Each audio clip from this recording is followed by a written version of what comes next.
yeah, nigga, yeah. Shit real round here, yeah.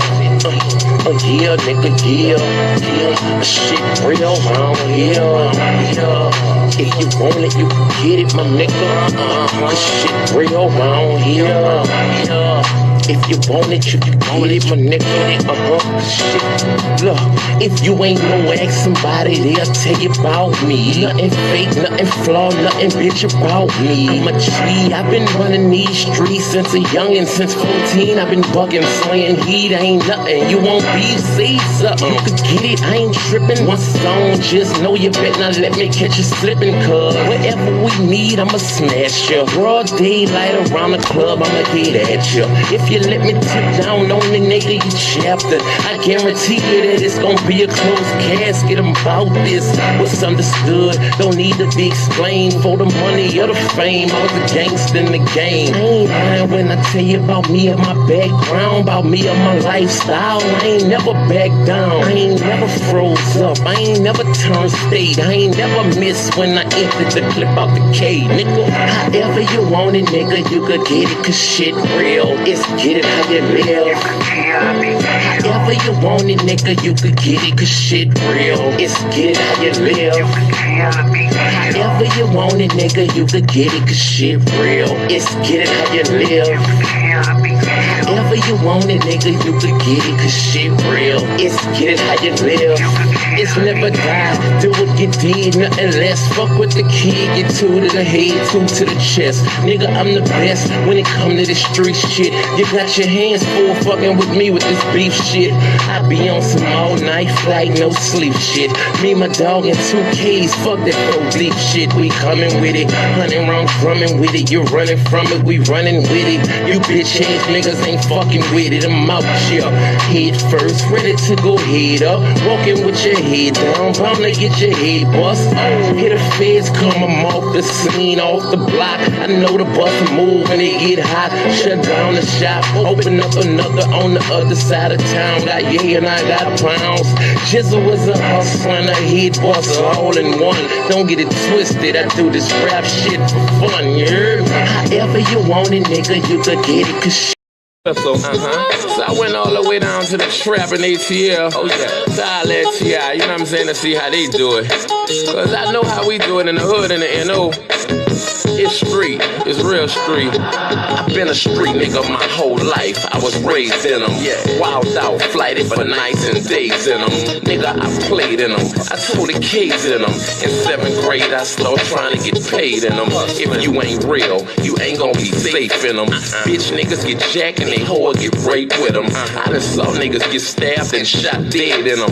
No reppin', I bust my share heads in them. Leave caught niggas down bad and bust lead in them. The streets getting flaky cause not a feds in them. Putting pressure on busters, getting info from them. Niggas telling it all when it's coming and who from them. Damn, that's fucked up, the streets done changed. These bitch niggas straight poison in the game. But Jizzle can't change the streets, that's me. I live and die by the street rules cause I'm a G. I'm a street nigga, a street nigga. That's what I've been and that's what I'm gon' be, nigga. I'm a street nigga, a straight street nigga. I was taught it by my play like a G, nigga. I'm a street nigga, a street nigga. That's what I've been and that's what I'm gon' be, nigga. I'm a street nigga, a straight street nigga. I was taught it by my play like a G. A nigga thorough as they come, was raised in the gutters in the slum, known as the number runner son, and the dope man nephew who uncle on the run. The candidate grandbaby hustle for the fun. The yeah was sold daily from the dust to the chrome. Like easy in the 80s, nigga stayed in the sun. I swore I never run, so I stayed with a gun. I kept my little 380 with the blade to the sun. All I fit with God, play my card, how it come. I'ma stand like a man till it's all said and done. And that's even if they run niggas, cause I know I run with a clique of wild, misguided, underprivileged young niggas. Give a fuck who you is or where you from, nigga. You can get it, we taking over the city. I was raised in the belly of the beast, to say the least. My role model was doing time, so I learned from the streets. I'm a street nigga, a street nigga. That's what I've been and that's what I'm gonna be, nigga. I'm a street nigga, a straight street nigga. I was taught if I'm a play like a G, nigga. I'm a street nigga, a street. So I went all the way down to the trap in ATL. Oh yeah, to holla at T.I., you know what I'm saying, to see how they do it. Cause I know how we do it in the hood and the NO. It's street, it's real street. I've been a street nigga my whole life. I was raised in them, yeah. Wild out, flighted for nights and days in them. Nigga, I played in them. I told the kids in them. In 7th grade, I started trying to get paid in them. If you ain't real, you ain't gonna be safe in them. Bitch niggas get jacked and they hoe get raped with them. I done saw niggas get stabbed and shot dead in them. No reppin', I bust my share heads in them. Leave caught niggas down bad and bust lead in them. The streets getting flaky cause not a feds in them. Putting pressure on busters, getting info from them. Niggas telling it all when it's coming and who from them.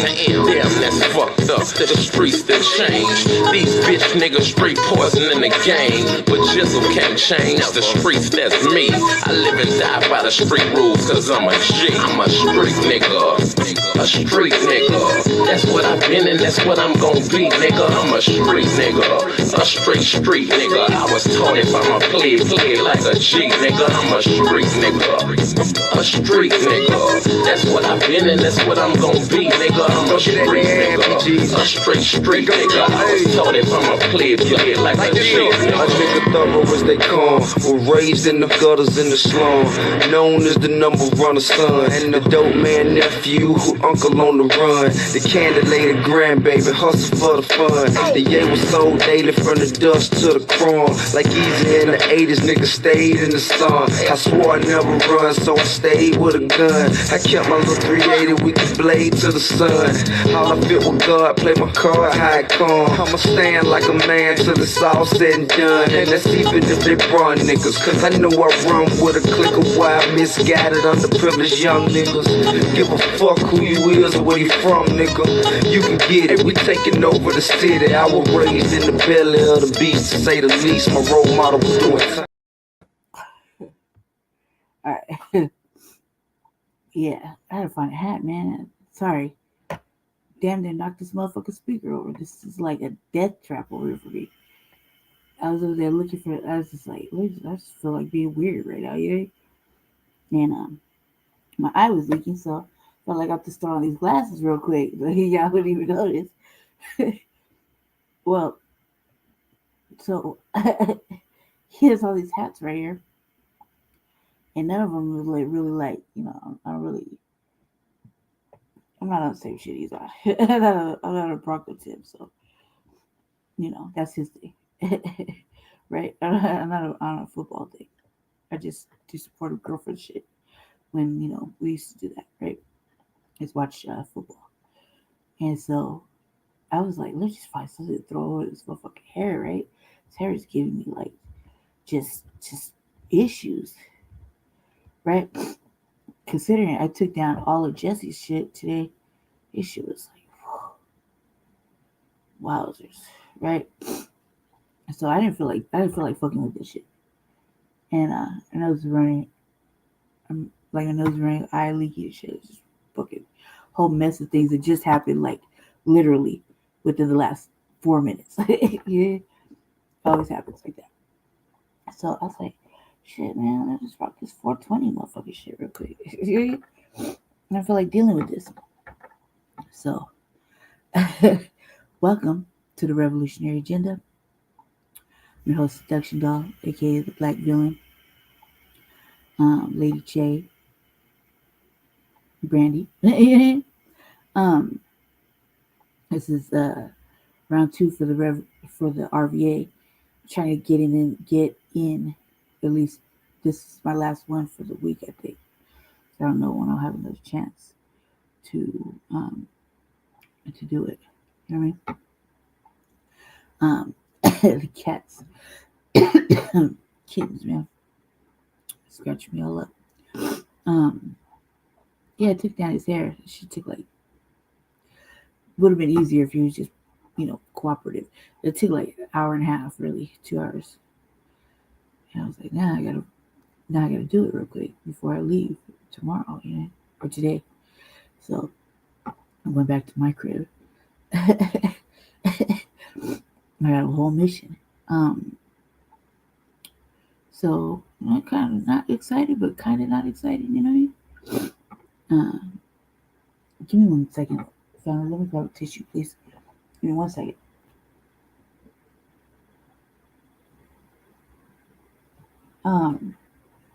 All of a sudden, right? I think it was because I don't even know what happened, really, to be honest. I have no idea how, like, my nose just started running and and everything else. Like, goddamn. And I try to get the hat. Then I almost dropped the fucking speaker. It's like everything you think that could fall off this shit was about to fall off. Like, literally. I was like, ah. You just had to let it run for a second. Plus, I like to hear my little cuts, it's empowering me. It's like, that's my shit. I have to go home and do my shit too. Go home and do my hair. I don't really feel like fucking with it. And not feel like fucking with it. Barely feel like muscling through his shit. It'd be easier if he was cooperative, but he's not. Not even a little bit. So this is gonna be my second RVA for the week. I'm trying, man. I'm trying. The struggle is fucking real. Like, for me anyway, the struggle is absolutely fucking real. And I don't know. The dog contemplated getting a part-time job, some like part-time. I haven't had a job in like fucking damn near a decade, and I was kind of contemplating that, only because the IRS decided to garnish my taxes for some shit. So here in the city, anytime you get arrested, they got a booking fee, right?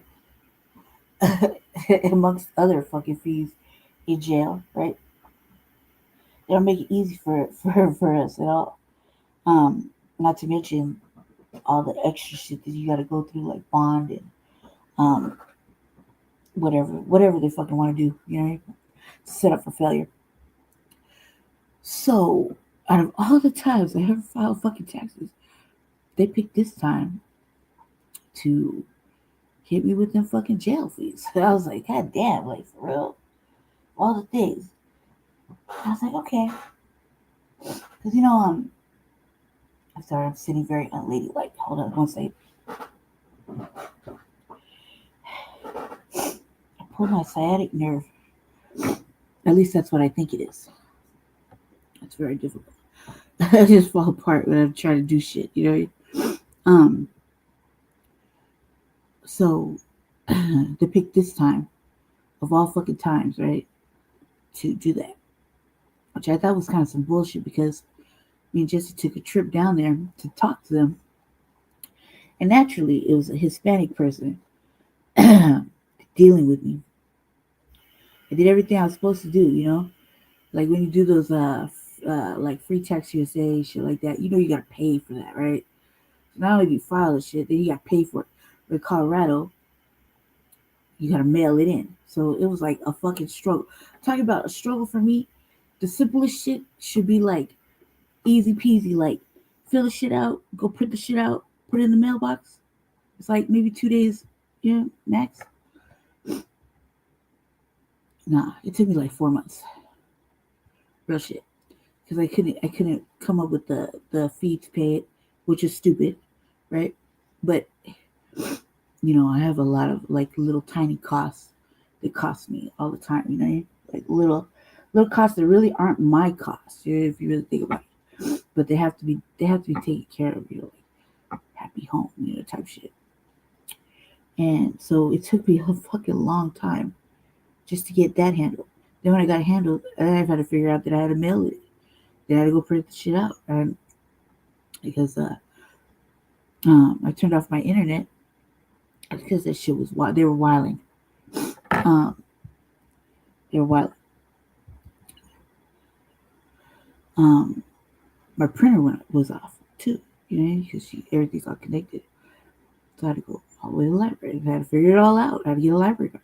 I do all this extra shit, right? Just to fucking put it in the mail. I had to fucking go buy stamps. I had to fucking secure it. I had to like make sure I had tracking on it because I wasn't playing with them, right? And it was like a nice sizable thing, right? And for me, it had been a fucking struggle for like a year and a half with no bread for me. We're talking about him. We're not talking about anybody else, right? Just me, right? My shit. And I didn't have no help. I didn't ask for no help, because I used to be the type that would just get it how I live, get it however by any means fucking necessary.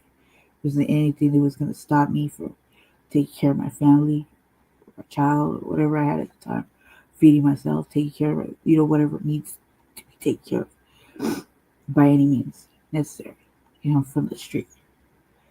And we get it. It doesn't matter at this point, like at that point. And that's how I always had lived up until I got really, really fucking sick. And then everything just wants to fall apart. Just like, God, right now I should just go do that. I can't. You know what I mean?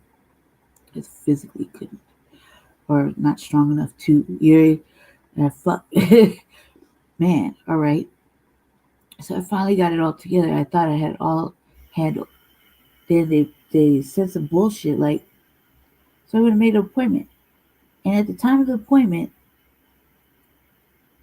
the bride could have told me that they were gonna hit me for them fucking jail fees. Now in Aurora, they could eat 2 dicks on Wednesday. I get fuck them. On principle, I intentionally did not want to pay them. On principle. Why? Because they've been arresting me since I was fucking 7 or 8 years old. Like as soon as we got here, I'm embellishing. Probably like 9. As soon as we got here, they started to fucking with me, arresting me. The PD didn't have a problem telling my folks to beat me with a fucking hose so I didn't leave bruises. Because it's so fair. I'm just out there bad, just right the streets and shit. I was on a mission actually. My brother tell it. They told me some egregious shit, and I was like, oh nah. You hear me? I'm a different father. Let me go figure it out. Motherfucking corporal punishment shit. And what? No. I'm out. I'm just gone, I'll be gone for days. Like literally fucking days. To where fucking the white people had to call the police and bring me back, And I always was like that. And so on general principle, I didn't feel like I should have to pay them shit. Cause I would say a good portion of them arrests, they fucking did that shit. They arrested me just for the fuck of it. You know what I mean? They literally kidnapped me one time. And nobody knew where I was. It was in a jail. They got off the books. Why? To fuck with me. You see what I'm saying? So on general principle, I didn't feel like I had to pay them because I wasn't going to. Because it's bullshit when they arrest you for fucking bullshit or nothing. There was some things, obviously had to atone for. Obviously. They caught me red-handed. Fuck it. But there was, I felt like, okay, well, that's one thing. You know what I mean? I had a small child that I had to take care of that I was carrying around in my coat for a fucking year. So that's out there. I had to get it how I live. So there were some things that I had to, obviously deal with. But then there was other things that, on general principle, I felt like was fucking wrong. They should never took me. Should have arrested me. They should have just left me the fuck alone. Like mind my own fucking black business. Let me mind my business. You know what I mean? And there was a couple of situations where white people wanted to put me under the motherfucking jail. So, on that principle point, I definitely didn't want to feel like fucking giving them any fucking bread. Fuck them. And the fact that, when they arrest you, they tell you, Oh, there's a $30 processing fee and a $30 booking fee. For what? Like, I didn't ask you to bring me here. You know what I mean? I didn't tell you to bring me here. Who said I wanted to fucking be booked in any motherfucking way? Why are you charging me? Then you charge me for an Aurora. Back then they used to charge for I believe they used to charge you for meals too. Like yeah, they used to charge you for kites to go to the doctor. Literally fly kites to Chaplin. Because I'm Muslim, so I know, right? Fell off. Muslim, so we, do Ramadan and whatnot, So there's a couple times I was in jail during Ramadan, like 3 times. So I had to see the chaplain, I had to get prayer shit. I had to get my fucking I was in there, working my little shit. And so there's a couple times where I was like, nah, for a kite, $7 for a fucking kite. Nah, that's bullshit. You know what I mean? Or they transferred me to fucking, I was on a jail tour. No, why do I have to pay for that jail, that jail? Get your shit together. You know what I mean? Can't we just knock it all in one time? No. So some things I felt like were just off top. No, or they terrorized me in there. And I didn't think I was ever going to make it back. I didn't think anybody would see me again. Because they did some fuck shit to me. Typical jail shit, right? So I felt like on general principle, I'm not paying you shit. I'm not going to do your probation. I'm not going to do nothing. Fuck you. No. You ain't no. So I didn't, out of all these times of me filing taxes, because we're here in Colorado, we have a Tabor. And that's like the poor people's fucking shit. Like, if anything, you could count on a fucking Tabor. Up until this year, Tabor used to be $800, right? Just if you're a resident of Colorado, it used to be $800. And if you're a resident all year long, you pay sale taxes, all that shit, you qualify for a Tabor, which is like $800. All of a sudden this year, because of the fucking, why we always have a grievance with the fucking illegal immigrants from this little 3-4 year stint, is because they fucked off the Tabor for us. Now the Tabor was like $157 or $177, which is like, okay, cool, man, I can use that $177. You know what I mean? I might turn back on Xfinity. Let me just look around and see what other options I got first. Is there options? Fuck, man, I don't want to have to pay this fucking shit because they, when a motherfucker says they're on a fixed budget, then that's what it is. So why the fuck you gotta keep upping rates and shit? And they call you every motherfucking month with the same fucking issue. This is how it was with the energy. We got it down to like $30. It's like I made them shit. Shut it off for a minute.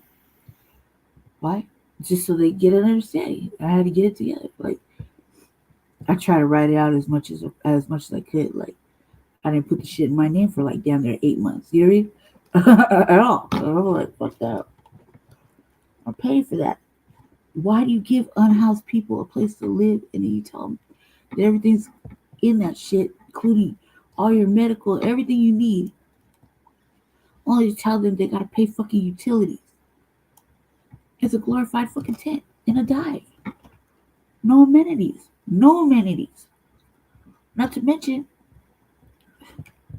my shit's just been there 5 motherfucking years. No AC, cuz. I got no ventilation whatsoever. 2 windows, one in the front, and all the way in the back. And I'm in the back. You know what I mean? No, it's bullshit. Right?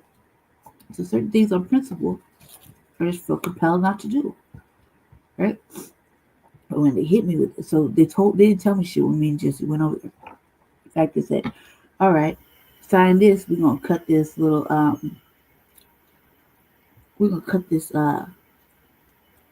this check. Right? We're gonna cut this check. And at the time, I didn't understand what had happened because I was going through it really fast. I don't understand. You know what I mean? That the previous year had to do separately. Because they asked me a question, I answered the motherfucking question. They asked me, was there anything for the previous year you want to account for? I answered the motherfucking question. Right?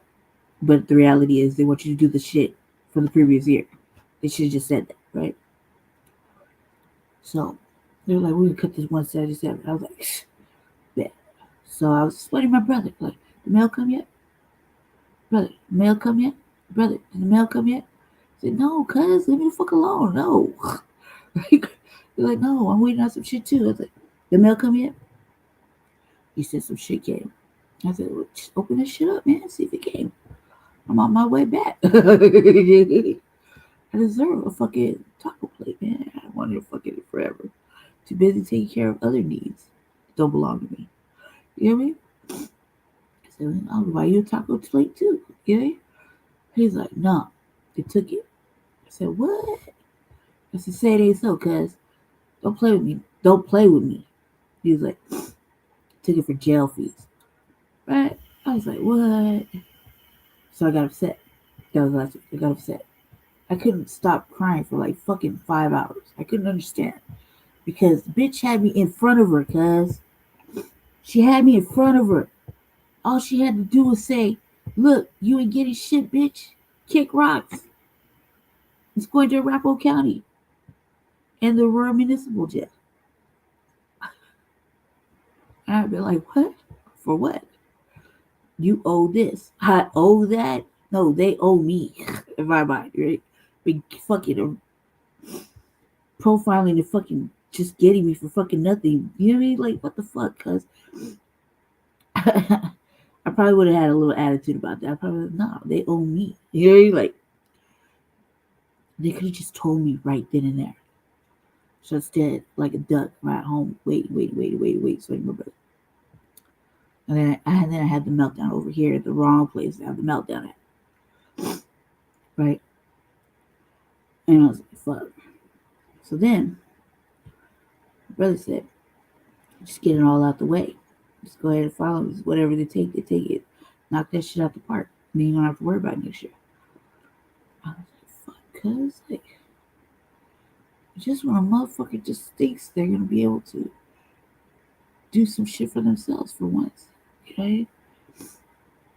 And I was been thinking about it. I was like, you know, I tried to explain it to Jesse, but you know, never listen to me.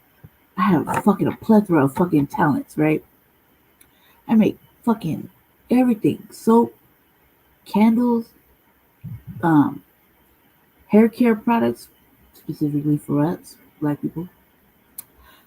Soaps, things like that. Shit that I used to hang from the ceilings. I used to have a lot of shit hanging from the ceilings. All sorts of shit. Metal wiring. I do all kinds of things. There isn't anything I can't touch that I can't do. You know what I mean? I'm a fucking palmist for fuck's sake. I realize that. I was like, well, I gotta do something because I can't go any longer with that thought process. So I decided that I was gonna do the research and I was just gonna figure out what I should do first. Like what kind of little, because obviously there's gonna be some little things I gotta do, like some little art projects. They're obviously gonna sell some shit, right? So I can, you know, I gotta, you know, it's like, how to explain it? I gotta do something for me.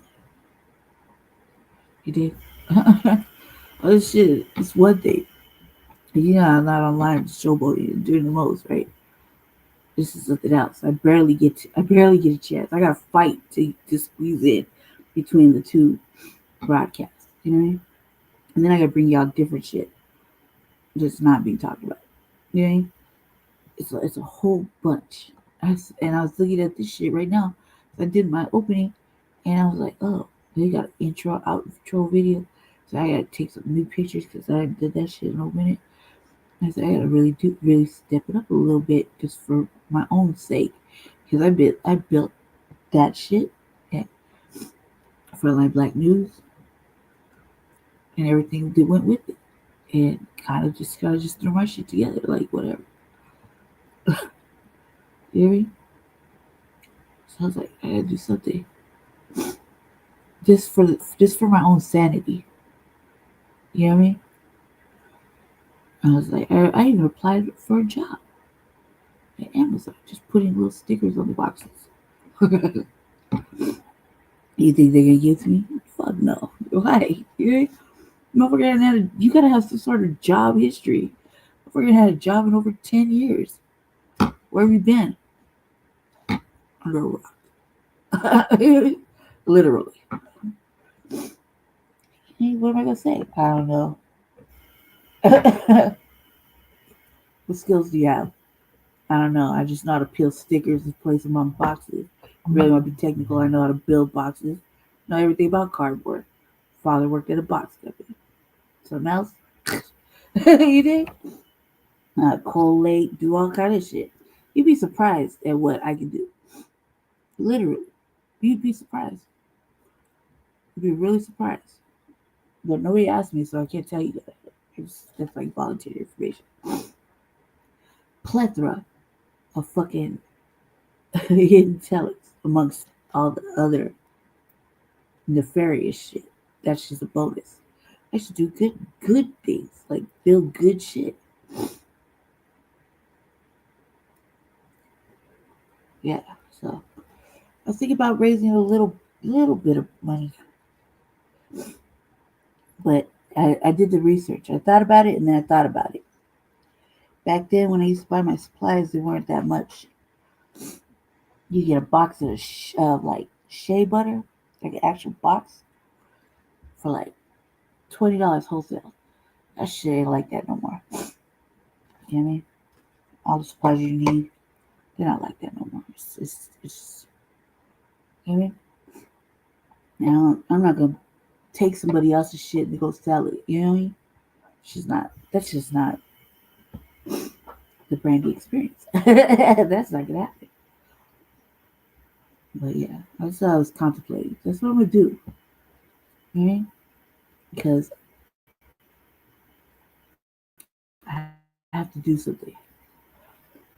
It's driving me crazy that I haven't done anything. I can't do nothing. And it's driving me crazy to be like sick all the time, you know? And that right now we're in a contentious time. Keep, they're using my words all the time. Contentious. At a contentious time now where the governor just took away Medicaid in our city and $100 million in housing. That means we could all be out in the street, including us. Yeah? So I have to build something, just a little something. You know what I mean? Not that I don't have a problem being out in the street, but I shouldn't have to.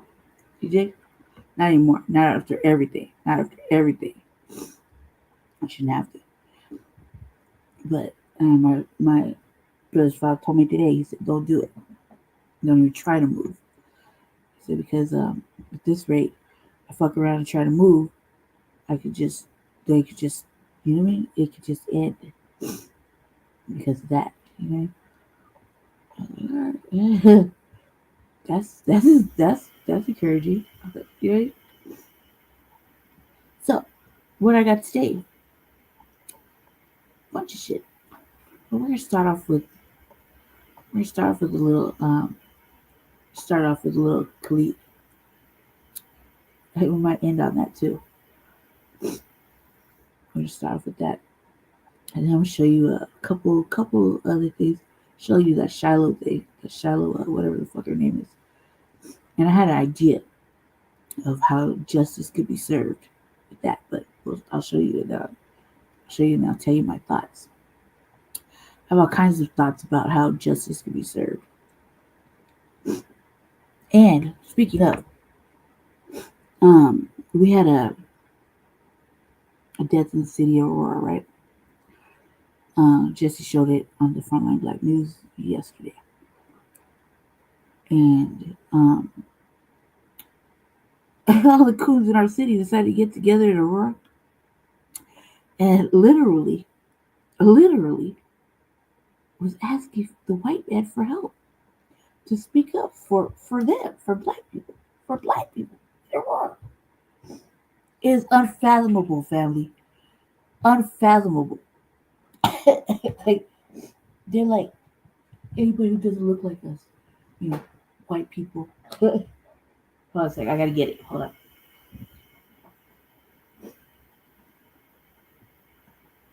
They're like, you got the power. Stick up for us. I was like, what? What? Why is that funny to me?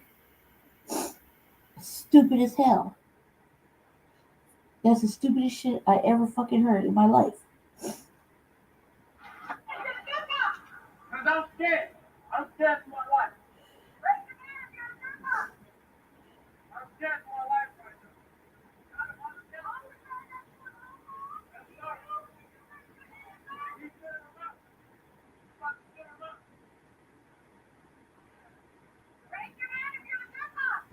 All right, so political theater. Another unarmed black man in Aurora murdered at the hands of APD. Yeah. We are out here yet again. Can I show you on the phone? You see it with the glare? All right. Oh, sorry. Cocoa butter. See how they got all the police officers right there? This is political theater. Look like a lot of rotten fucking apples to me. Right? Yeah. Or is under consent decree. Hold on a second. I'm sorry, family. My nose is running like crazy. Who cares? Who cares? Not that I didn't care, okay? It's not that I didn't care. Not that I didn't care.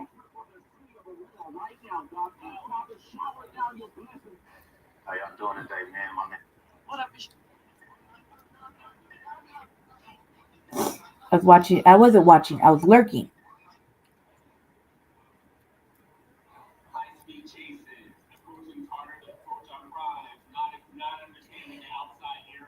And I was just going to show you a little piece. Because it's stupid. You let me and Jesse tell it, we didn't have to be there for them to be talking about us, okay? Thank you for your words, Bishop Jemmer. Thank you all for joining us today. There are a few things we must discuss abruptly in this community. This bitch is the worst offender. Whatever happened yesterday was yesterday in an intimate setting between us in this community. So whatever fault, error, negative thing has happened relationship-wise, I ask you now to leave that outside of the door. She wants to just let it go, right? We have ordered our gate to be feuding internally in our bodies. Right. A body will always diminish itself based on the disease that lives in it, and the more that you contribute to that, the bigger the disease grows. So I ask you first and foremost, lay it down, put it to the side. We must be a unified community. No matter what has happened, I will boldly say to you, I am accountable for my actions. I apologize if I have desecrated you, harmed you, done something to you that has felt less than positive. And I ask that we all do that in this moment. Okay, well, that first of all, it wasn't going to happen. We'll be The adjusted. foundation is built on how we start. Okay. We've done this over and over on repeat. Why? Because they're habitual line crossers. Into the room, and that must stop immediately. And respectfully, I want to say that in this space. We weren't there, so to the elected officials this is all political performance. I need you to hear more. It's election season. And they're talking about the brother that got killed. Right? Because this is not their first rodeo. So, We have a responsibility to right now to one another, our community, and most importantly, our future. So they had it in church. Our future. So, it's like, first of all, so the brother, so, or the National Guard to come into the yeah, so Aurora, so the National Guard's coming to Aurora. That's not for us. Obviously, we don't have nothing to worry about. Why they're worried about the immigrants, the illegal aliens from like 22 to 25 is beyond fucking me, because we're all about to be homeless due to that, right? But they, they don't see, they got their priorities all fucked up, right? And they're not black first, they're all inclusive. This is all democratic shilling, right? And it's political theater. So they got a lot of they got a lot of people running up for office right now, right? Well, there's this broad running in my area, right? And I ain't gonna front because she look like old Goofy. They are on their Right. way. They are en route. It has now been lit. The fire is there. They have been in direct contact with Trump's administration. And I don't give a fuck. Let them come. They ain't gonna be no different from like when we had them here the first time, right? I ain't tripping. I'm for the soil. What the fuck I gotta worry about? Brother cool, Jess cool, my peoples is cool. All my peoples is cool. We ain't tripping. We don't got nothing to worry about, right? So what if they come? You know what I mean? I ain't tripping. They shouldn't have been poking the motherfucker, you know? The mayor and the governor have been poking at Trump, so you gonna do whatever you do. I just stay out the fuck away. Watch from the window and shit. You know what I mean? Right? So, she tried to fearmonger. That's like a little fearmongering, right? Anyway, so they got all these people coming up, basically talking about, if you don't like me, we just go leave that at the door. Basically, and on some undermining shit. Everything that we work towards, Black family, everything that we're asking for, tangible, the police accountability, shit like that, right? None of these motherfuckers got a whole fucking idea in their mind. They're doing it like a little, they're all sitting around tables, right? Brainstorming. Nobody's working on shit. You know how I know they're not working on shit? Because they're brainstorming and having fucking dialogue about fucking the consent decree that nobody gives a fuck about, a racist ass Aurora, and all this shit, right? So it's all political performance, okay? Political theater. And anyway, so they're asking for the people that are running for office in Aurora to stand up and, stand up for them. Basically, stand up for Black people that are getting killed by the police, right? Now that seemed like a pretty high thing to ask for.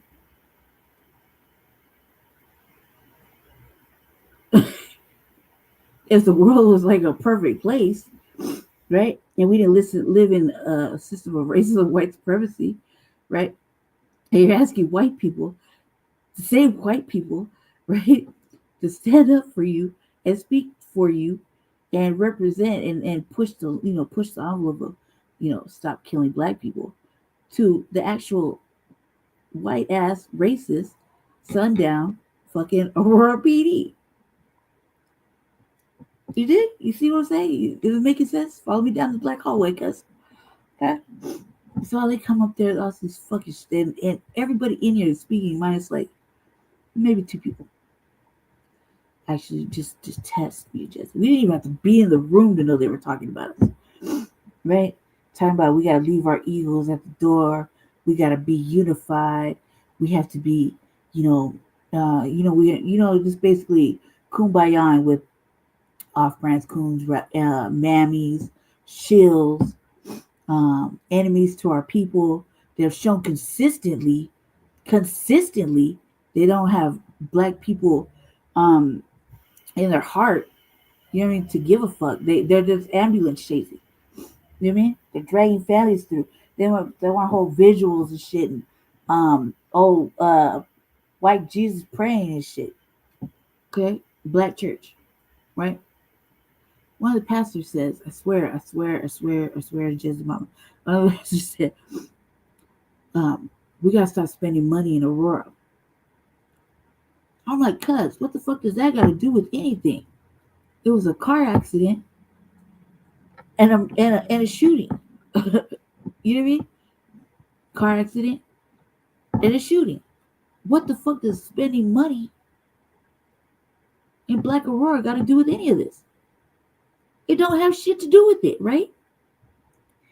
They're like, you have to put your money back into the church, right? I was like, oh fuck this, man. This is all that propaganda. I couldn't.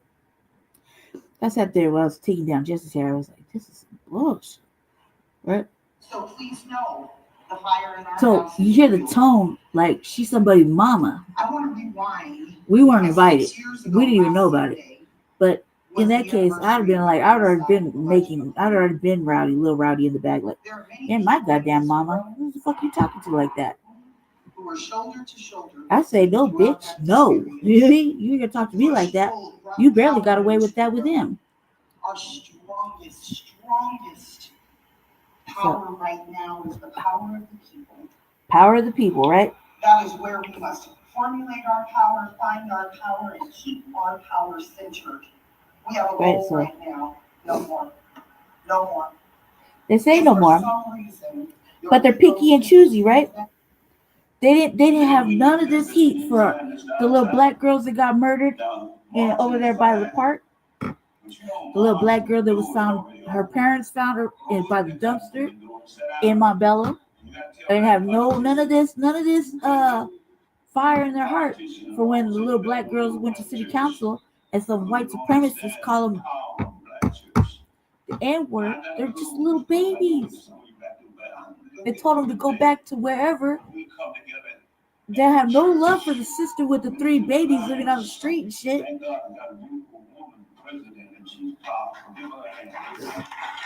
You did? They pick and choose. Right? Pick and choose. Always uplift the Black community. These are people that say that. Right? So we gotta hold people accountable now. This is where it gets juicy, y'all. Knock on every door.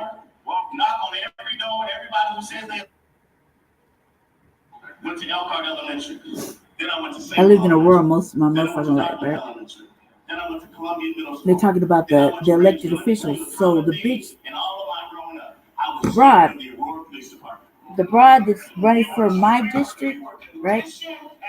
Ward 1. She's like, oh, goofy, right? She did a whole fucking little flyer with the Aurora municipal colors. First of all, that ain't ass kissing. I don't know what is, right? Secondly, she's on the migrant agenda. That's what she's talking about.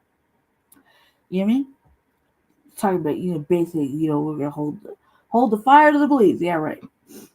I don't know, these motherfuckers ain't doing shit because I've been working on this motherfucking crime bill so heavy, so quietly, because I can't trust these motherfuckers to do the right thing without stripping it to the fucking white meat and taking it and running off with it and fucking making it an all-inclusive thing for everybody and the goddamn mama. You know what I mean? I'm working on it, making sure the language looks like all their other bullshit. You know what I mean? And it's super intentional, right? Like super fucking intentional. It's almost like, oh my god, no, the world won't even read it. It's that bad. Well, it's not bad. It's that scary for them. You know what I mean? I'm talking about taking everything. Fuck that. No, fuck that. You ain't going to jail. You know you ain't going to jail. I want everything. I want your motherfucking house. I want your bitch's house. I want your mama's house. I want your car. I don't want you to ever get a job. You can't protect a motherfucking Taco Bell. You barely will be lucky if you can protect your motherfucking house. I want every motherfucking weapon and asset you got. You know what I mean? You kill black people and you're doing acts of terrorism. Oh yeah, I want everything.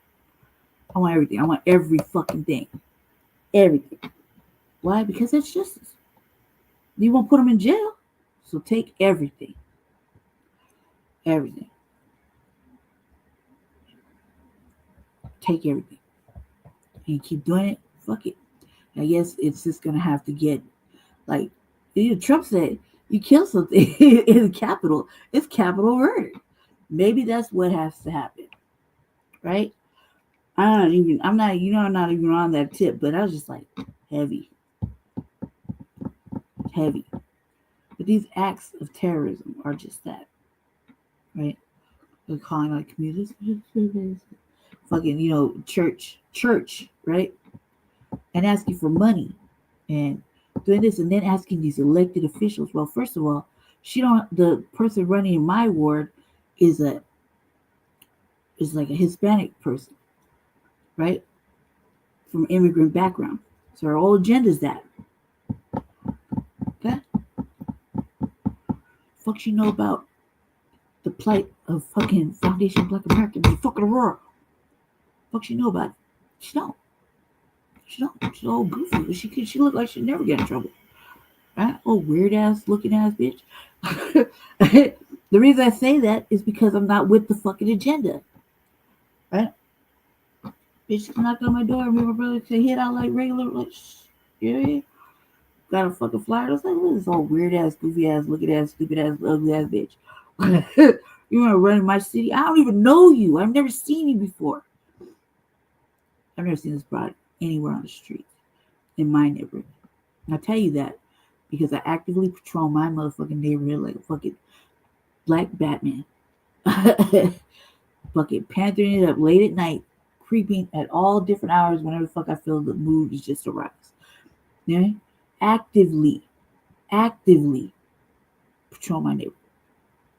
You know what I mean? I'm driving all in the street and shit. I don't give no fucks. Fuck the police, fuck that. Right? It's religious. I don't care. I'm listening to music and I'm just I'm in my own little world, keeping eyes on shit. And to a point where, sometimes it's not even respected. The level of fucking, hey, this type of shit I do, you know? And waving, smiling at black people, and doing all kind of normal brand shit. So what the fuck does this broad know about it? Nothing. I'm almost positive. You mean I'm almost positive to take the Pepsi challenge and go to the town hall and question her about it. You think? Why I didn't want to run for Ward 1. The police are like the Klan to me. So you see them? Sometimes I cannot tell how the PTSD is going to ride that day. Some days I'm like super like, fuck you, catch me, bitch. Or give two fuck. The time I get in the crib, I don't have to answer the motherfucking door. You're really going to have to pull in front of me and stop me. And pray that you don't hit me. And it's on camera. I would make you pay out ass. You know what I mean? You have to, cop don't stop. You did? What the fuck I gotta stop for? You drive on the sidewalks. You know what I mean? I gotta answer for everything. What the fuck you stop me for? Just profiling. You know? They don't like that shit. That's true. I heard some crazy ass shit, but this was the craziest shit. Don't play. When this dude's asking, like, we want to see these candidates knocking on doors and talking about how do they feel about black people. You really want to ask a migrant, a person that's on that agenda, how they feel about black people? And racist ass Aurora. They're concerned more about their agenda versus Foundation Black Americans, whether they live, die, breathe, eat, are in-house, are home, safe, you know what I mean? Got their shit together, whether they can make a living. No, they're not concerned. They were concerned about hiding them in the nice apartments across the way from my shit, right? And giving them money and food and all that extra shit, whereas motherfucker like me had to do the most just to fucking exist. So, no. There's a reason why Foundation of Black Americans all over from fucking here to Chicago and everywhere in between are pissed off about that. You know what I mean? There's a whole fucking reason for it. And it's not going to go away. Doesn't matter what kind of shit they're talking about. Please don't let the military. They were here during the fucking the fucking the pandemic. You know what I mean? They were here through that. They were here through the fucking George Floyd shit, which they were just standing around handing out sandwiches and weren't doing shit. You know what I mean? They don't do shit. Just walk around. Because what is it? The reserves, the guard, they don't train for that. They're not riding around trying to pull ICE missions and shit. They're not. They're protecting property. They don't protect the citizens. They're protecting property. That's what they do. Okay. So here we go. This should have me rolling. Because I was like, what? Me too. I'm anti anybody who wants to take the life of my son, my daughter, my neighbor. I'm anti any of that. Yes, sir. And He we says all that. should be. That's right. So I want to challenge every last one of us. Check our minds. How do you think about your neighbor? I told some of my white pastor friends, listen, I could give two fucks. fucks. Y'all ain't calling me. I don't talk to none of the neighbors. I want to understand why Rise Church and all these churches I can name up and down this way, Mississippi Avenue Baptist Church, get tons of money, tons of people. I want to understand why y'all are not bothered that a black body laid in the street of your city. They didn't give a fuck when the little girls got I killed. want to know why you are not. They don't. They selective. I want to understand why you are not holding Kaufman and the council accountable. Why? Because you got a mindset that says my life ain't worth the same. Oh, you can praise Jesus all you want. I told somebody that you can praise Jesus all you want, but if you hate me, you ain't met him and he don't know you. That's right. And I'm like, who the fuck is you, bro? So we gotta hold people accountable, God. That's right. We gotta hold people accountable. We gotta knock on every door, and everybody who says they're about it good. It's time to hold you accountable. I want to see you out there. I want to see you tonight with the family, 7 o'clock, as they do their remembrance ceremony. Me and Jesse got to think because we know the people. So when they did this, it makes it a point we can't go show up. I want to see how many of them show up. Because that's ambulance and say, I chasing. care about this life. We show up differently. Is equal to mine.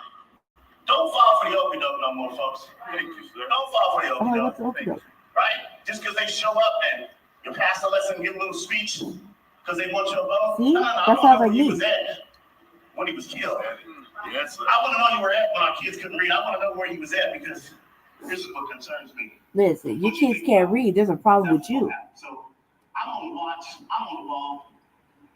You on the ball. You on the ball. Check it out. After Generation X, the last of a real breed. Mediocrity was not in our fucking cards. Did you hear what he said? Are we in alignment with integrity? Are we in alignment? Did you hear what he said? You gotta tell black politicians, you can't get where we are choked out and gunned down. What is believed about our being drives the behavior toward us. We can be killed and no one flinches because it is behavior that has been acceptable. He wrote it down. He was reading that. Because of what folks believe about us. And if you are not in the business of changing people's minds, you are not trying to change anything. You can change. You don't got to change your mind. You should know the police are dangerous. Believe about me what the last person believed about me. I'm going to get the same thing. If you are not in the business of confronting strongholds, if you are not in the business of tearing down imaginations and all of these things that would project hate and evil, you are in the wrong business. Ain't no political policy going to keep me alive. That's a goddamn lie. A crime bill would keep him alive. Wonderfully made. A changed mind that believes that my life is just as valuable, just as important, that my son should live and my daughter should not die. That's the mind that we need on city council. That's the mind we need in the mayor's office. That's the mind we need in the police department. That's the mind we need in the governor's office. Everywhere we have people who are making decisions about us, you better believe about us. You better look at us, whoever teaches our children, whoever watches our children, whoever cares for us in hospitals, whoever is in front of us, better have a mind that my life is just as valuable as your life. My child's future is just as valuable as your child's future. So don't play this game that we can dress it up and get somebody. You want to check their minds. When you go into these candidate forums and you're asking people questions, get to the point of what they are thinking about you. Because then you get all shook and surprised when they get in the office and they vote the way. That's like pleasant pandering. They're lying. They didn't mind you being poor. They didn't mind you struggling. They didn't mind a body sitting in the street for hours. They didn't mind it. But it's shame on us because we didn't ask about it. We got to start asking folks straight up. How do you feel about black children? How do you feel about black men? You scared of us? Because we been there? Because we work out? He's kind of rotund. You mad at us? We want to know how you feel about it because what you think is what what you gonna do? So we need to start asking them tough questions. Has it been Listen. So yes. And so we need to start asking these mental questions. So he says, listen. I see all these candidates for Aurora in here. How y'all feel about Aurora? Is it my Aurora too? I grew up in Aurora. My mama's first house, subsidized house, was the 6 and Mills. Right there. Went to Elkhart Elementary. Then I went to Sable Elementary. Then I went to Dartmouth Elementary. Then I went to Columbia. Somebody was unstable. Then I went to Rangeville. Let me tell you a common theme in all of my growing White up. school. I was scared of the Aurora Police Department. Damn right. We were conditioned and we were prepared to not trust the Aurora Police Department because of what was going on in that time. Mm-hmm. And as I said to the folks in my congregation, I'm not anti-police, but let me tell you what I am. I'm anti-anybody who want to kill me. Me too. Me too. I'm anti-anybody who wants to take the life of my son, my daughter, my neighbor. I'm anti-any of that. Yes, sir. And we all should be. That's right. So I'm going to challenge every last one of us. Check our minds. How do you think about your neighbor? I told some of my white pastor friends, I said, I want to understand why y'all ain't calling the meeting. I want to understand why y'all ain't upset. I want to understand why Rise Church and all these churches I can name up and down this way, Mississippi Avenue Baptist Church, that tons of money, tons of people. I want to understand why y'all are not bothered that a black body laid in the street of your city. I want to know why you are not calling a rally. I want to understand why you are not holding Kaufman and the council accountable. Why? Because you got a mindset that says my life ain't worth the same. Oh, you can praise Jesus all you want. I told somebody that you can praise Jesus all you want, but if you hate me, you ain't met him and he don't know you. That's right. He ain't my pastor. So we got to hold people accountable. We got to hold people accountable. We got to knock on every door. Listen. Knock on every door. Everybody who says they're about it good, it's time to hold you accountable. You got to hold us accountable. We're the worst. See you tonight with the family at 7 o'clock as they do their remembrance ceremony. I want to see you. I want to see how many white pastors don't get up off of their comfy couches. How many white pastors are going to come? That probably ain't even in Aurora.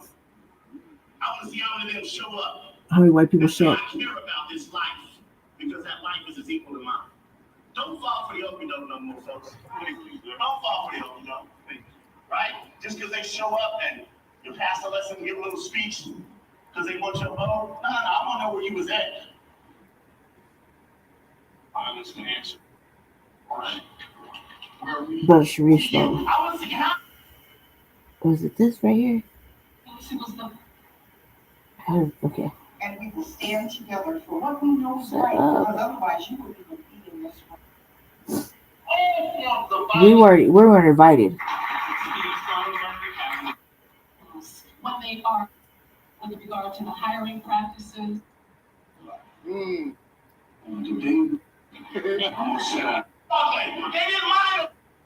actions. Wow, where is this? We have a one Platform. Oh my God.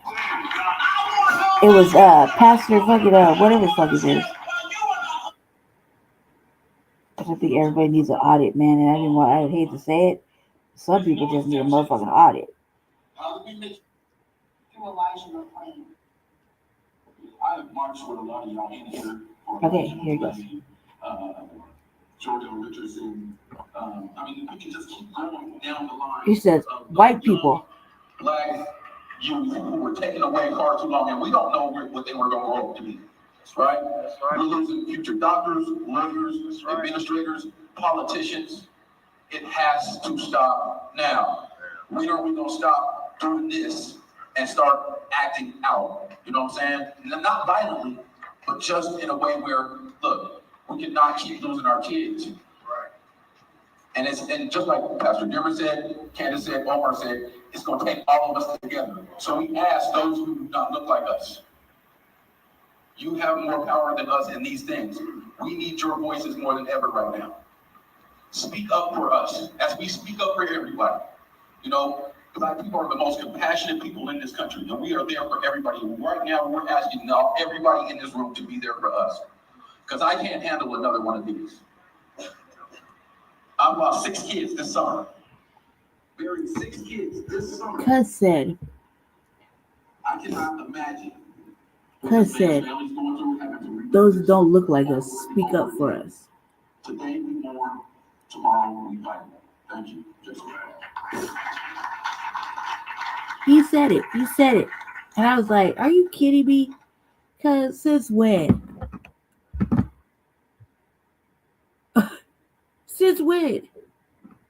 That ain't never gonna happen. That's like the motherfucking political theater over there with the fucking old ass black ass bitch holding fucking Aurora City Council hostage, right? For like a whole year. You gotta shut down everything so people like my brother's father, she can't even go make complaints, right? All for a fucking symbolic apology. Drug a whole family for a whole fucking year, right? Now you want the white people to go speak for you because they hold the power? I was like, whoa. That's like listen to that one broad say she didn't know what side to believe in, or black or white side. I was like, what the fuck is this shit? No. I never. That's the most off-brand shit I ever fucking heard. I was livid. I was like, what? That's stupid. You do realize one of them motherfuckers shot a brother, right? And you want other white people to speak up for they don't give a fuck about black people. Did you not notice? It's sundown. Fuck what they say. That's how I show you. I have to show you all that. I show you that because it was the wackest shit ever. And it's so serious. Like the stuff I'm working on, especially now that I know that they're passing private bills, I made that shit into that. Like fuck that. I'm gonna try a couple of different ways. Why? Because it has to fucking happen. The only way a hate crime bill and one specific, you know what I mean? It's the only fucking way. One that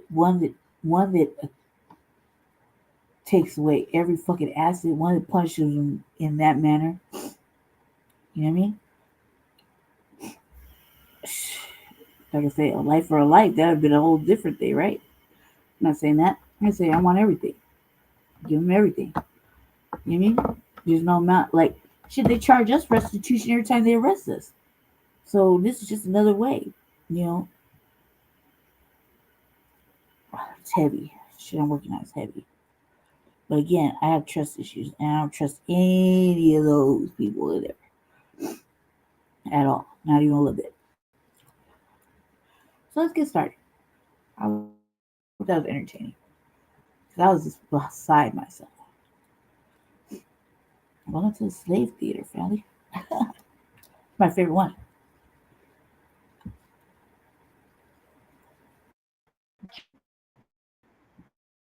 Cannot forget and I cannot put down. I believe with all of my heart is the devil, and I must teach that he is the devil. I cannot back down from that. I must teach that he is the devil. Want me or not, whether you accept me or not, whether you condemn me or not, whether you suspend me or not, the goddamn white man is the devil, and I will teach it from the cradle to the grave. Always teach it. Because I know that you are a fickle people. I know that you are a flip-flop, wishy-washy people. I know that you are different strokes for different folks, but it's different ways on different days. Oh, yes, you are. God damn it, if somebody don't continue to remind you, you'll try to walk in the slave with wickle on your arm.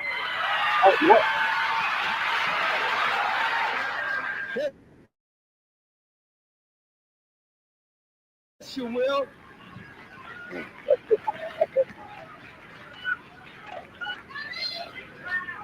Damn it, sister, you'll try to come in here with Bob, Bill, Larry. Sister will try to come in here with Merv, with Doug. God damn it, Doug can't come in. Cindy, Kathy, keep Heather the hell out of here. No Heather in here. Hell no.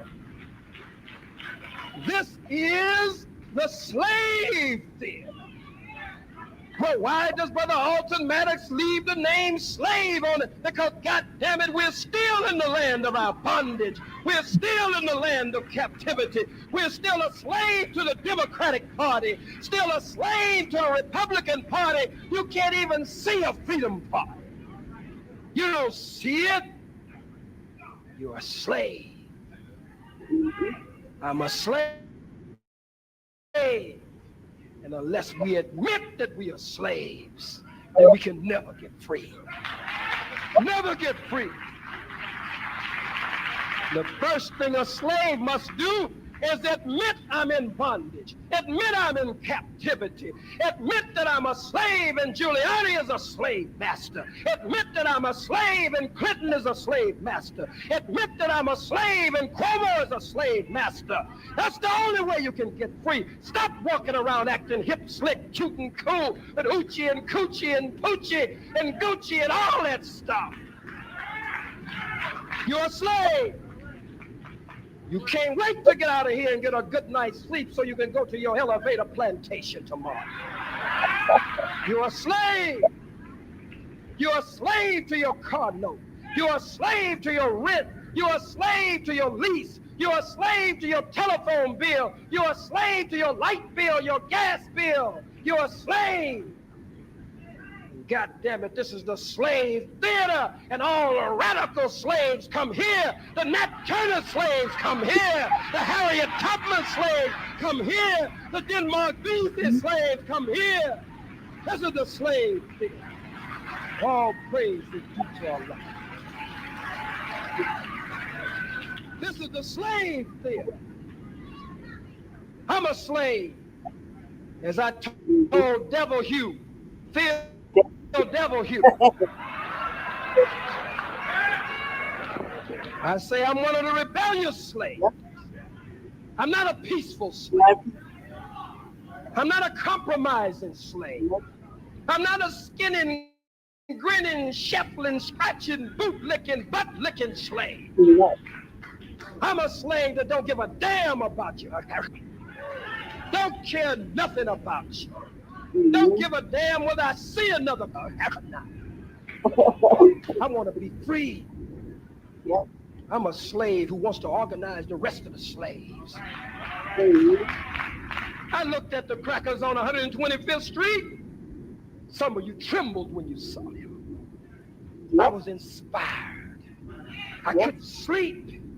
I was dreaming of confrontation with the enemy. Every slave must dream of confrontation with the enemy. I want to organize some black men.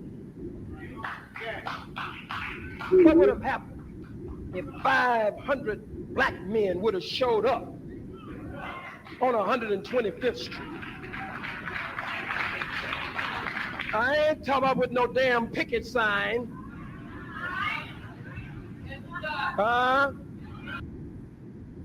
Shout out to Carlton Way. Shout out to Hip Hop Cartoons.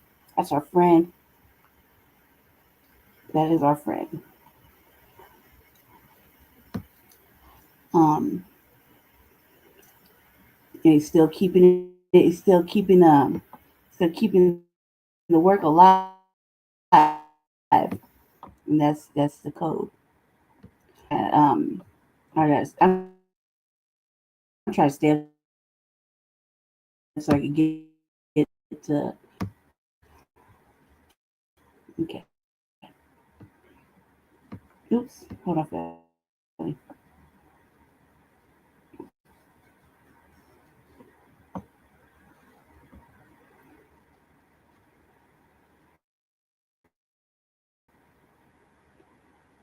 Okay. Here we go.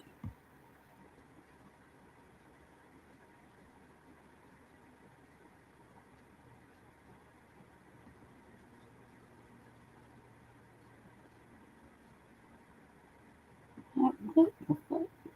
Feels like I gotta do it harder or something like that. Like touch the buttons harder. Come on, bitch, play.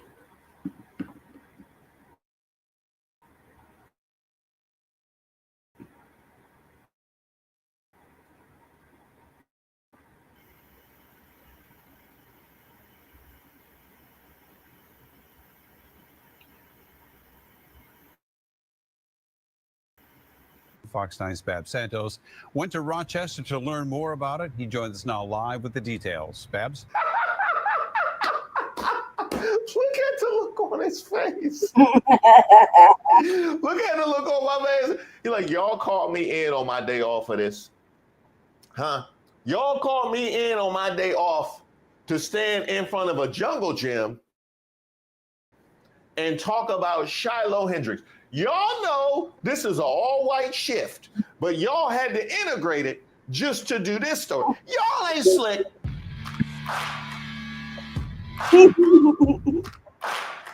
Shout out to all of the subscribers and the members here on the channel. Don't forget to like the video. I am Reese Waters, and this is your Racist of the Week update, where we update the stories previously featured here, where we've highlighted the stupidity and hypocrisy of discrimination in hopes we can build a more perfect union. And also laugh. As usual, I would like to thank today's sponsor, Racism. And of course, if you have any nominees, you can drop them in the comments. You can email me at admin@reesewaters.com. Today, no, not you, Trump. It's not you this time. It's not always going to be about you, but don't go far. I'm sure we'll circle back around to you soon enough. No, today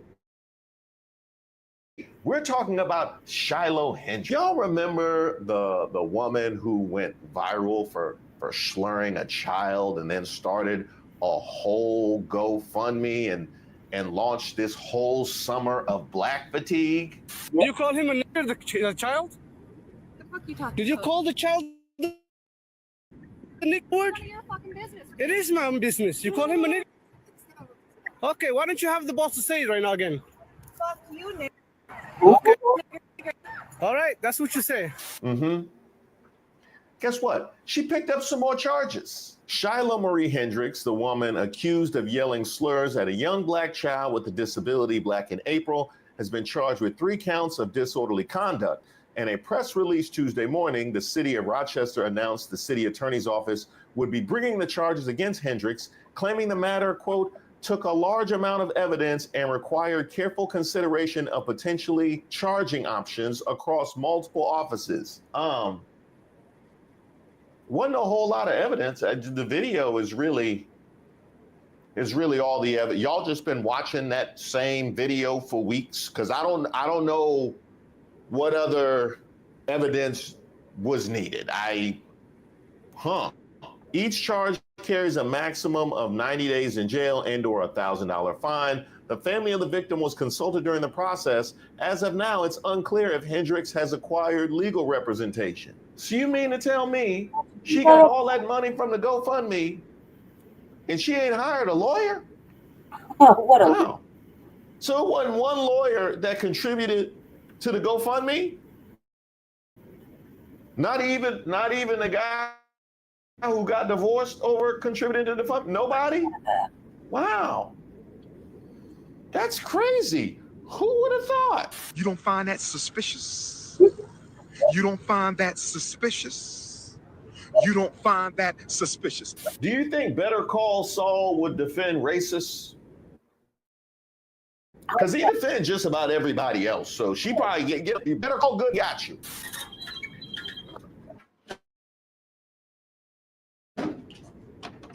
Fuck you, nigga. Okay. All right, that's what you say. Well, whatever you do, don't call Annalise Keating. Don't do that. I don't think she's gonna take the case. And don't call him insecure either, or from living single. A Rochester city attorney filing a summons complaint charging a woman with disorderly conduct after she went viral last spring for allegedly using a racial slur against a child. Tonight in Olmsted County, several people are praising this move. Fox 9's Babs Santos went to Rochester to learn more about it. He joins us now live with the details. Babs? Look at the look on his face. Look at the look on my face. He's like, y'all called me in on my day off for this. Huh? Y'all called me in on my day off to stand in front of a jungle gym and talk about Shiloh Hendrix. Y'all know this is an all-white shift, but y'all had to integrate it just to do this story. Y'all ain't slick. Y'all ain't slick. Hey, I tell you this, I want time and a half for this one. Well, Randy, part of the process here was the city attorney trying to get input from the victim's family to make sure that that family wanted to move forward with charges. However, there were 3 families actually claiming to be the family involved in all of this, so it took law enforcement some time to figure out which family it truly was. And after figuring that out today, the city attorney moved forward with these charges. Now that's odd. There were three families were claiming to be, wow. That's interesting because I haven't seen anything from the family of the child, which quite frankly is to be admired, not to all of a sudden run to the phone or run to the news media and try and get attention for yourself, because that's what she did. Imagine that. Imagine that. We live in a world where she goes right to the internet, raises $1 million, and we haven't heard from the family of the boy at all. But she's the one that got all the money. It's about what we can do within the letter of the law, and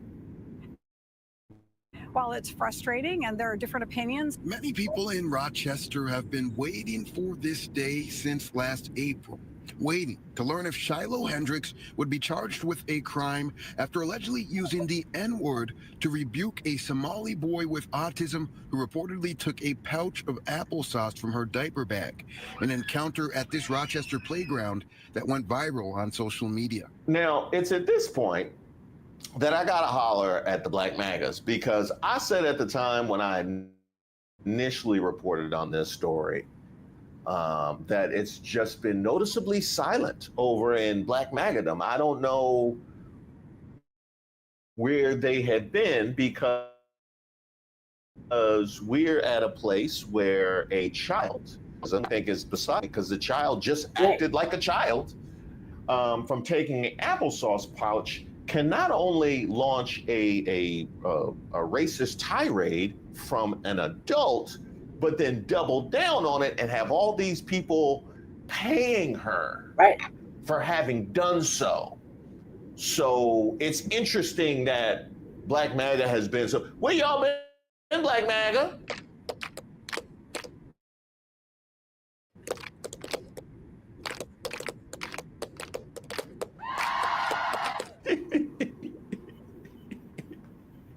Wait, we can play it again.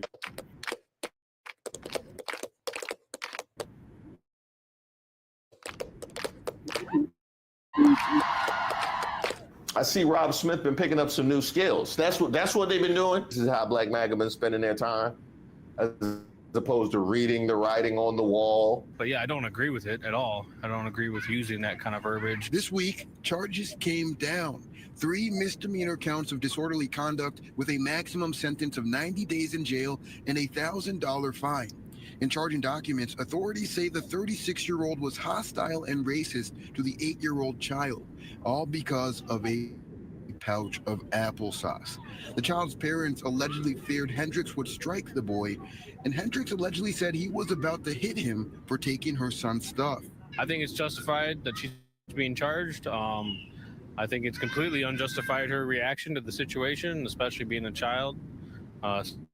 Special needs or not, a child's a child. Now, do I agree with the charges being levied at Shiloh Hendrix? This is a tough one, because far be it for me to defend Shiloh Hendrix for anything. But I just did a video talking about the racial abuse which is directed at a soccer player over in England. And one of the things I said was how different it is there than it is here, that they're actually charging the guy for racial abuse, because here you would get like a cabinet position. At the same time, when it comes to the racism in our sports culture, we can't even approach the world of soccer. We talking about throwing bananas and monkey chants. So clearly the charges have been ineffective in trying to tamp down the racism. It's almost like the people with these kinds of mindsets and ideas are just prone to criminality. You know, they like to talk about, who's prone to, they like to talk about who can't get right. I can tell you who can't get right. I can tell you who can't get right. It doesn't appear that you can actually legislate racism. And moreover, the fact that we are having this national debate about free speech. We just had the incident here in DC with the flag burning, and we see exactly how this administration is moving and their authoritarian takeover of America. So I like to have some integrity about this when it comes to people's ability to express themselves, irregardless of how vile or disgusting those expressions might happen to be. I think the bigger issue is the public reaction to this kind of thing. When you can start a GoFundMe and raise that kind of money, that to me is a much bigger issue, because we know we can't stop people from being ignorant in public. Case in point, stuff like this from Matt Walsh and the right-wing blogosphere in reaction to Shiloh Hendricks. They see this as a loss of free speech and infringing on our rights, which is fascinating because I don't recall any such diatribes about Trump threatening to pull NBC and ABC's broadcasting licenses because an interview hurt his feelings. I don't recall there being, where were the think pieces on the flag burning? Where were those? How about Trump weighing in on Colbert and his cancellation and its relation to the settlement that CBS paid to the Trump administration? Why is it that the free speech arguments on the right are always about being racist? Huh? How it's always about being racist. Not about the flag, not about news reporting, not about characterizations of foreign governments. Never that. Never that. It's always about their freedom to be racist. Ain't that weird, Black MAGA? Isn't that weird? It's almost like they don't really believe in free speech. They kind of just want to be racist. That's really what it's about. Y'all get the message now? I just want to be clear here. Republicans hate black people. MAGA hates black people, right? So if you're watching this and you're a black person, MAGA hates you. They hate you. They loathe you. They despise your existence. What's my evidence for this? We've been live for about an hour now. We haven't had one Trump supporter come up here and tell us why they support Trump. No, we haven't. We haven't. We've had maybe 20 people come up here and scream the N-word, though. Republicans are more willing to slur. Republicans are more willing to hate crime. Republicans are more willing to despise you for your existence if you're a black person watching this than they are willing to give one intellectual reason why Donald Trump is a good president. So for everybody watching, I mean, I'm talking about the 2.2 thousand people on YouTube and the 7.3 thousand people on TikTok. This shit should be radicalizing you. I'm being so fucking real. This shit should radicalize you. How scary is that? The millions of Americans that support the president we have today don't support them because of reason, don't support him because of fact, don't support him because of logic. They don't support him because of anything in alignment with reality. They support him out of hate and disdain for you if you are a black person, right? And once again, the fact that we have had 20 people come up here and vocalize their explicit hatred for black people instead of giving one argument for why they support Trump One reason, talking about the economy, talking about his policy, immigration, foreign affairs. No, it's just the N-word. And while we're on the message of hating black people, how about this from New York Post? Minnesota mom who called 5-year-old with autism ends in viral video, now facing criminal charges months later. I love that they put months later. But if you scroll down to the bottom, the foul-mouthed Minnesota mom is no stranger to law enforcement, earning previous citations for driving under the influence, disorderly conduct, and brawling. One more time, driving under the influence, disorderly conduct, and brawling. Well, that's crazy, because they always tell us that we like to defend criminals. Ain't that the thing? We always like to defend criminals. We got a whole DUI for the woman that slurred the child with autism. So we're not protecting children at all. We're not responding to people being civil in society at all. We are literally just rewarding people for being racist. It's almost like MAGA doesn't stand for anything at all. You know, it's really, I can tell you, you know, when they signed off on sending the National Guard across state lines and completely violated small government and states' rights, I thought that might have been it.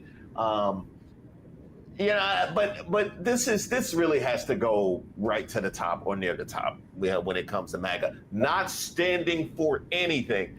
And by the way, touche, New York Post, for that finding its way in the article. I don't know. This been a week. This been quite a week for New York Post and Fox News. Yeah, I know. I saw what Trey Gowdy said. Our system is reactive. Something bad happens, we react to it. And what people are crying for now is, how can we prevent this? How can we stop it? And the only way to stop it is to identify the shooter ahead of time or keep the weapons out of their hands. And so we're going to have a conversation of freedom versus protecting children. I mean, how many school shootings does it take before we're going to have a conversation about keeping firearms out? It's always a young white male, almost always. I mean, did anyone this morning think, I wonder if that was a female? Did any of y'all think that? I mean, there's been one school shooting involving a female. One. At Tennessee. But other than that, it is usually young white males. But let's address this part, because one of the things I mentioned at the outset is talking about how Shiloh Hendricks launched this whole summer where we were talking about black fatigue, where black criminality gets splashed across the headlines as if we have the market cornered on crime. And yet we come around to a woman with cases, picking up more cases, and along the way, raising money literally just for slurring a black child. Not for her thoughts on healthcare, not for her thoughts on foreign affairs, not for having some kind of supernatural physical, no, just for being racist. So I have to ask this question. Should I start a whole new series of videos just based on the LBJ quote? Because I've used it too many times about the lowest white man feeling better than the highest black man. I feel like I might have to start a new strain of videos all about this. Because by the way, when I did the video all about the soccer racism, that was prompted by this. The camera on me, bro. Stop, man, get out of here. I'm gonna come.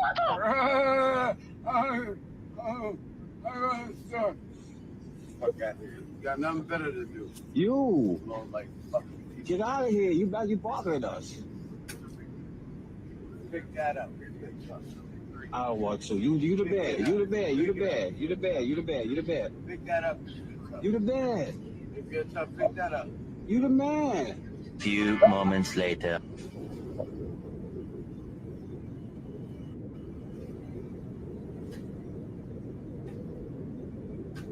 You want help? Huh? You want help? Yeah. You really want help? Yeah. I'm gonna get you some help, okay? She should go to jail for the 90 days, but she should give all the money back, all the money to the family of the little boy that she verbally accosted. That would be justice. No apology. Cut a motherfucking check and give it to the family. Go to jail for 90 motherfucking days and pay that $1,000 fine. You shouldn't have to worry about moving around so much. You know what I mean? That's what I think should happen. That's exactly what I think should happen. Exactly what I think should happen. Because she basically capitalized on that. You know what I mean? And the fact that it took them so motherfucking long definitely needs to cut that check for that family. You know? Look, that bitch obviously don't deserve it. She didn't need it. She fucking don't give a fuck what she's going through. But she wronged. She wronged the little boy. She wronged the little boy. She called him out his race. She did it not once. She called the man filming out his race. She went on a whole thing, basically talking about, I'm glad there was a community and all this extra shit. You mean no matter what we tried to do to stop that shit, she made off like a bandit. You know what I mean? And racism shouldn't be allowed to be paid for, especially when it comes to black children. So, fuck what she talking about. She cut that check.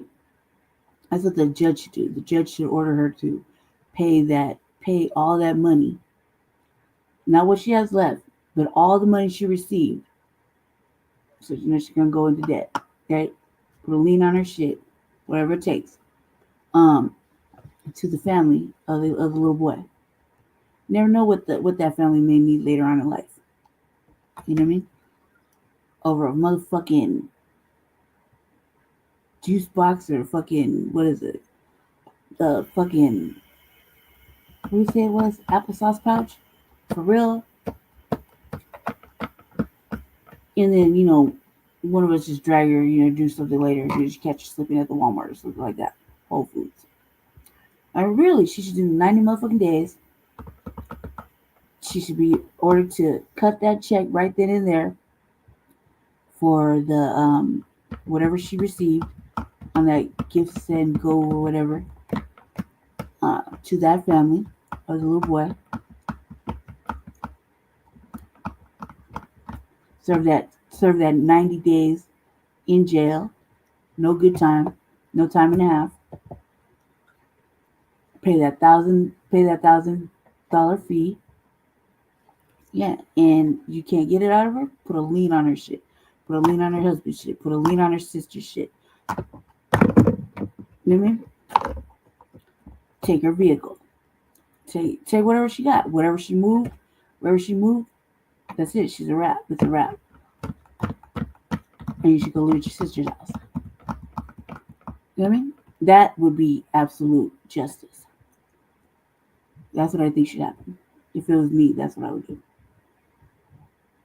That's what I would do. Oh. I would get somebody to help you. How's that? But you got to take it back. I'm still dumb. No, I didn't say.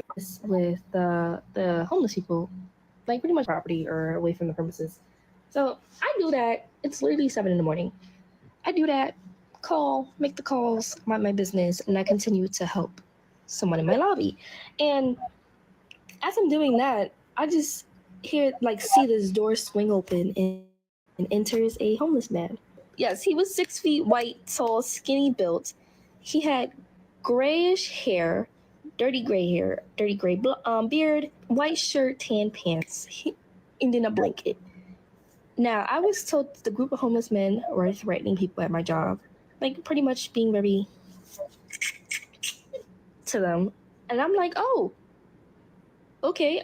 As a girl, I'm not going to put myself in danger, especially now with a homeless person. So when he came in my lobby, he just started cursing me out, talking about something, he gonna hurt me, he gonna me, and I'm like, oh. And he continued to make his threats, and then he walks out, and then he comes back in, and he just starts yelling at me, same threats. And then he proceeds to call me the hard ER. And I was like, oh, it was very traumatic, like, especially being called that in New York. I never been called anything out of my name besides ignoring these men in public transportation or just ignoring these men on the street. Like, I've been called shit like that, but I've never been called the hard ER by a white man in New York City. And that was my first time experiencing it from a homeless man. Now, let me ask you this, and this goes really to the kind of people that Hendrix GoFundMe, or the kind of people that would slur Black people trying to help them while they're on the street. How has that helped you? How has that helped you? Now, I mean, like, how has it actually helped you? Not like the 5 seconds of good feelings that you have just from being evil and nasty to somebody. How has it? What has it done? Has it put an extra piece of chicken in your box? Has it? Has it put an extra watermelon? Did it sweeten the lemonade or the iced tea at all? Did it lower the prices at the grocery store? Oh no, it definitely didn't do that. Has it lowered the prices of goods? Oh, it definitely hasn't done that. Not with the tariffs coming around the bend. How has it helped you? Has it gotten you better health care? No, they're coming for that. That is, I'm trying to get all my checkups right now because who knows what's going to happen. What has that done for you? And let me ask you this question too. Who do you think benefits when you direct your ire at the people in the same situation as you, trying to climb that? Who do you think is helped by that? I have to ask, because it seems pretty plain to me how the litany of ways in which you are being played. And if you haven't seen it on a macro, fuck her. Fuck Shiloh. If I was a judge, I'd hit her. I'd make her pay all that money to the family, cut that check right then and there, take your motherfucking ass to jail. No special nothing. I'm white. I say so. No, you gonna go on the block. General population with none but sisters. Let's see if that plays. For 90 days, pay that $1,000 fine. You ain't got the money, fucking lean on everything.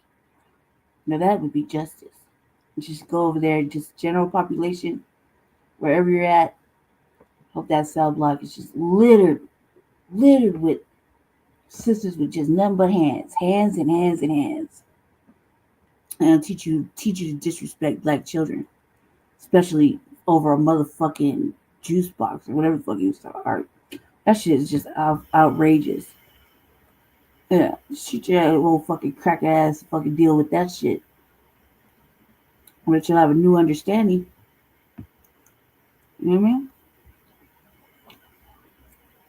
I'm serious. That's the type of punishment these motherfucking racist, fucking white supremacist, fucking Karen ass, fucking crack ass bitches need. You know what I mean? They need that. They'll build character.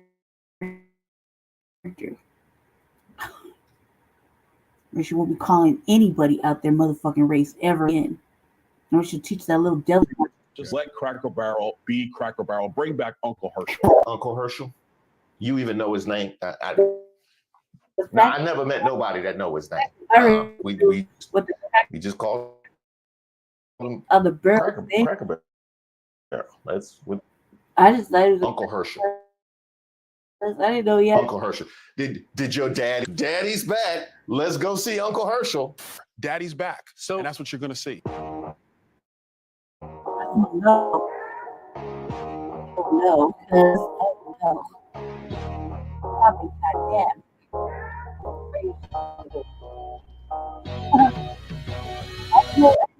Barrel's name was Herschel. Uncle Herschel. I just knew he was a honky. leaning on a barrel. You know what I mean? I did not know.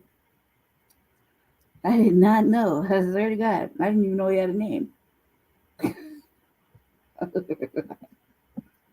Who named that fucker? Whose uncle is he? Real shit. What is that? Just for our own sake of amusement. Y'all know I sat on that damn logo for 48 damn years. Longer than the snake deep throat in the giraffe neck. Then overnight, longer than the snake damn sat on that damn logo. I'm the cracker from Cracker Barrel. And y'all know I sat on that damn logo for 48 damn years. Longer than the snake deep throat in the giraffe neck. Then overnight, you got this diverse, evil, ignorant, or DEI group of people taking over our marketing, talking about we need a rebrand. Then poof, I'm going faster than a black man driving through Alabama. How you gonna rebrand without debrand? I'm the goddamn reason people come to Cracker Barrel. How you gonna have a place called Cracker Barrel without a cracker leaning on a barrel? I mean, what's next, America? A black female Popeyes manager that doesn't fight her customers? Cracker Barrel needs a cracker and a barrel. And I'm the coldest cracker son of a bitch that ever leaned on a barrel this side of a Mississippi. Hell, maybe both sides. But don't you go worry about your old boy Cracker. I got a little nest egg and I'll find something to lean on. I always have. But it's a damn shame what y'all done let happen to old Barrel. Who the hell out here finna hire me, bro? Nobody. Nobody hiring barrels. I might as well just jump in the fucking fireplace, bro. Oh shit, this nigga dead, y'all. Oh no, when this happened, niggas dying there, ain't never died before. That shit was catchy. I had to learn the song so I could say it. It was in my octave. The barrel threw himself in the fire.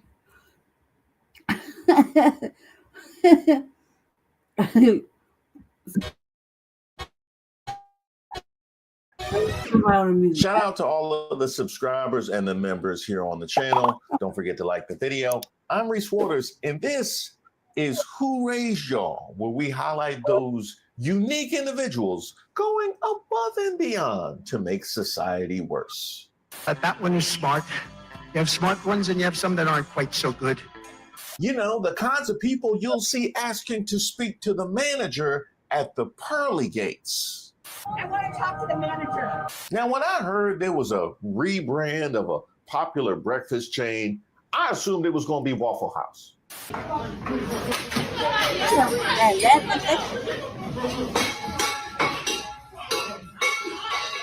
You know, for our own safety. I thought they was going to throw some of them glasses up that you see at the corner store for our own safety. Then I thought maybe it might have been First Watch. Maybe First Watch, they add a nice little drive-through so that you can get in and get your food within a year's time. You know what I mean? I have a reservation for First Watch for my daughter's 10th birthday. She just turned 4. But you should. But I didn't just make it. I made that when my wife told me that she was pregnant. I made a reservation at First Watch for her 10th birthday, and I got in good because the wait was a little shorter at that particular point in time. I thought it might have been IHOP, you know, just to make it a little bit more churchy, because the IHOP really don't go down as good when it's not right after church. I thought it might have been something like that. Come to find out, it was Cracker Barrel.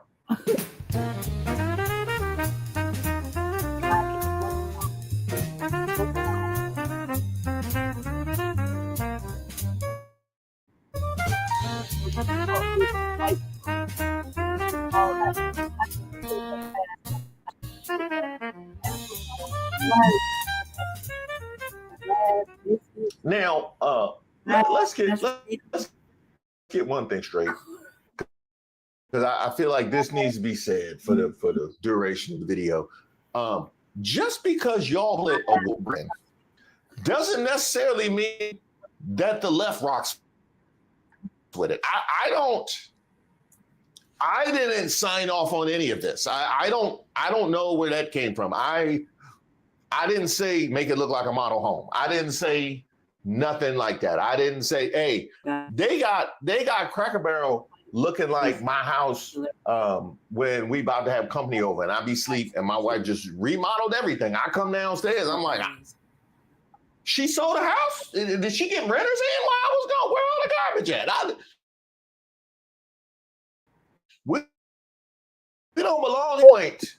Did we say that we like any of this? Let's get that straight. Now, another thing, which is worth weighing in, I saw other brands try and weigh in on the Cracker Barrel rebrand. This from Steak and Shake. The CEO of Cracker Barrel has managed to do something seemingly impossible. She got Americans on both sides of the political spectrum to agree on something. The new rebrand sucks. When the board does not know the brand, like the brand, or respect the brand, they hire the wrong CEO who focuses on all the wrong things. America does not need another bland, soulless, mediocre restaurant chain. Now, up to that point, competing brand had a moment to win and take that crack. You should have just pressed in, but you didn't. Founded in 1969 amid radical social and technological change, Woodstock, the moon landing, Cracker Barrel was at one place designed to stand still, evoking Americana authenticity and wholesomeness. CB's foolish moves designed the resignation of the CEO and the board leaders who hired her, saved Cracker Barrel. Now, Steak and Shake. So let me get this straight. You decide to pick this spot to come in and take shots at another chain and Cracker Barrel. Inject yourself into our political discourse in order to try and save Cracker Barrel, your competitor. What's wrong with you? It was like, really, you felt so tied in to this. You just had to join in to this whole MAGA chorus in order to hustle backwards. Let's talk about all the things Cracker Barrel got going on that we don't. He ain't no good for you. He's been tempted. He has been led astray by the temptation for the last decade. So, huh? Oh, me? Well, I got that paper like he got. You know what I mean? So all them vacations you used to, like we ain't gonna do. Matter of fact, they about to take my house. So honestly, you probably better off going back with him. I'll be honest. I can help rehabilitate him. You would want. Now, one at least feel relief in the whole of this whole back and forth online. You know what I mean? We wasn't in it. You know what I mean? We wasn't, my name Bennett and I ain't in it. You know what I mean? So this wasn't us that was getting triggered.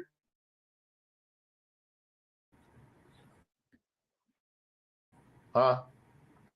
It was a timeless American classic. It's time to bring back the old branding and decor. It's time to make Cracker Barrel great again. What in the Bob Evans? This what you had time for? It's not enough what's going on with your wife in the schools, then finally suddenly finding all them receipts and invoices, or Trump and his administration talking about, we don't really know Byron like that. You know what I mean? We don't, that you don't have enough to worry about out there in Florida. The fact that you behind Casey DeSantis and she ain't even officially declared for the race. You don't have enough to, this is what you want to. I can't wait to see how trash this is about to be.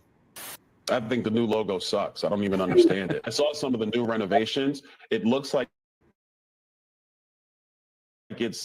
I saw last night they started changing the menu. Cracker Barrel Old Country Store is a staple of America. Yes. Everybody goes there when they're on a highway to go get some good breakfast. Hash brown casserole is amazing. Trust me, I served so much of it when I was in college. People just want to go eat great food and enjoy, just and to change that, because you need to do something new. I think find out it's not going to work. Look, Bob Evans has great breakfast, but Bob Evans and Cracker Barrel are two different stores. Just let Cracker Barrel be Cracker Barrel. Bring back Uncle Herschel. I love it, Byron Donalds. Uncle Herschel, you even know his name? I never met nobody that know his name. We just call him Cracker. Did your daddy used to take you to go see Uncle Herschel? Daddy's back. Let's go see Uncle Herschel. Daddy's back. So and that's what you're going to see. In college, I worked at Cracker Barrel in Tallahassee. I even gave my life to Christ in their parking lot. Their logo was iconic, and their unique restaurants were a fixture of American culture. No one asked for this woke rebrand. It's time to make Cracker Barrel great again. Byron. Was it the country fried steak? Was it the country fried steak where you knew you had to turn your life around? Was that what it was? Or was it something in the store? Was it before? Was it something? Was it the taffy in the store to make you had to decide you had to turn your life around? I asked everything. Did you see that plate? Was it the little peg game? Was it the little peg game? You finally figured out the little peg game and said, there must be a Jesus. Man. I say this to you way too often, Byron, but you signed up for this one. They finna drag you. Of course, this token black worked at Crack. He can be called a good one. Maybe he might get that pat on the head again. You can stay here. Toby, stay. Toby, stay. Toby, be good now. Toby, be real good. Listen up, Jigaboo. Straight up, man, sit back. Ain't interested in your methodological assessments. They cooking, Byron. Byron Donalds and Cracker Barrel. I knew old Hope would be driving Miss Daisy. That's a good one. That's a good one. Because he did say it was some ladies by a bus too. So, yeah. Maybe he did find his new calling and jump in the driver's seat. Byron Donalds is a pro at Tim Wise. Yo, get me in trouble out here. Oh, look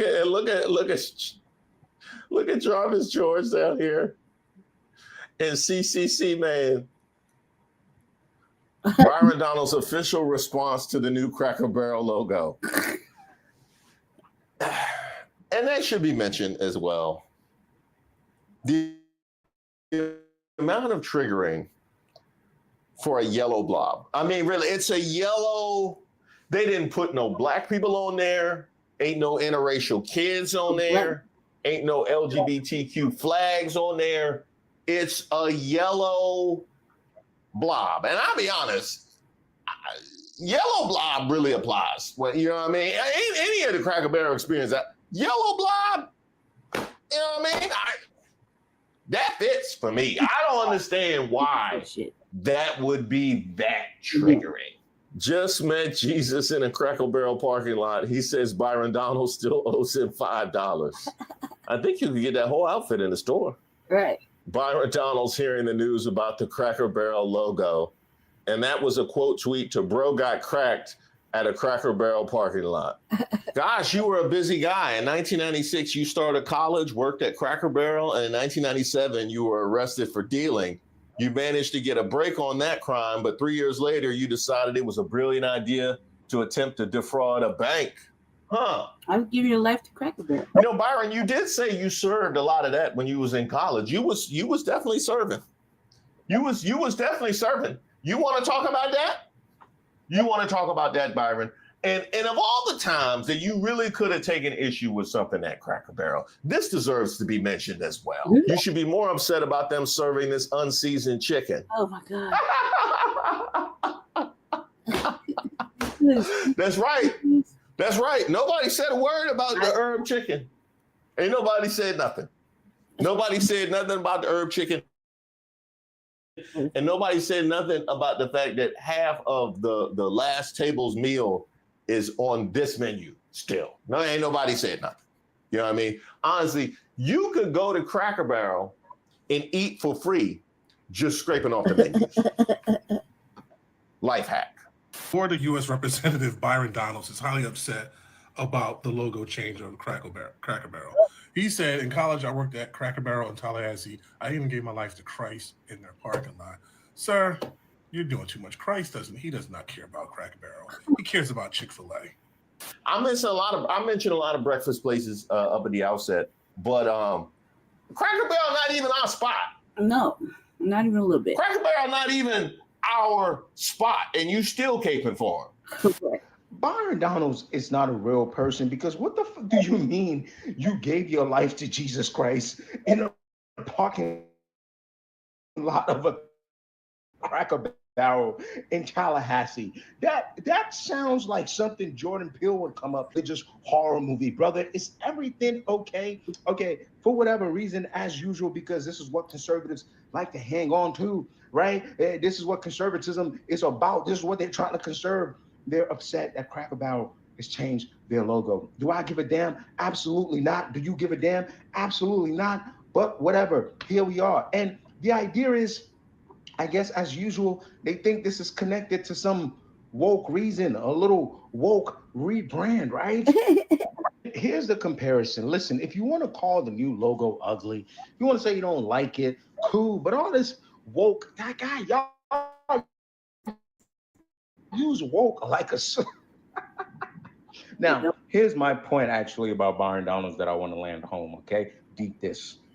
I saved this for last because only the ones that can see past surface level are going to get this. Byron Donalds, as a black man in America, brother, I don't know if you know this. I mean, anybody can go to a Cracker Barrel. Anybody can go to a Waffle House. But from what I've learned is, you know, there are distinctions, differences, you know? Cracker Barrel seems to be for, I guess, the people that look like the guy that used to be there, you know? Country folks, drinking a beer, white man, right? And when you blow a gasket over this, and we also have you on video calling Trump daddy, and we know that you are one of those tokens for that grand old party of majority white folks. You see where we're going? When you start coming off like Samuel L. Jackson's Django, I gave my life to Christ in the parking lot of a Cracker Barrel. It's not looking very good. It's not looking very good, Byron.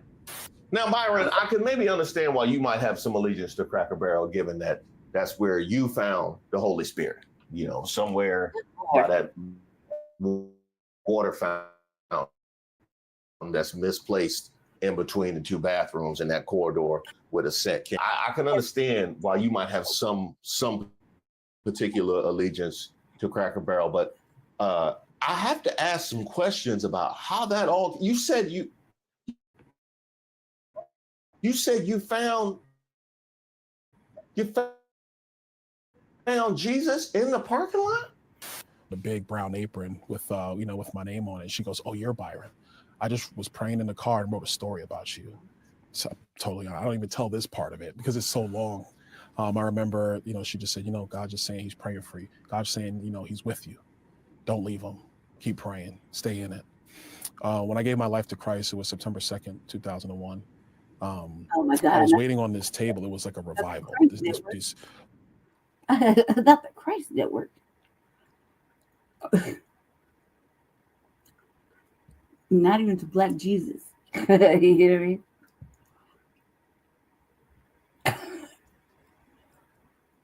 Come on, cuz I pressed the button. I pressed the button.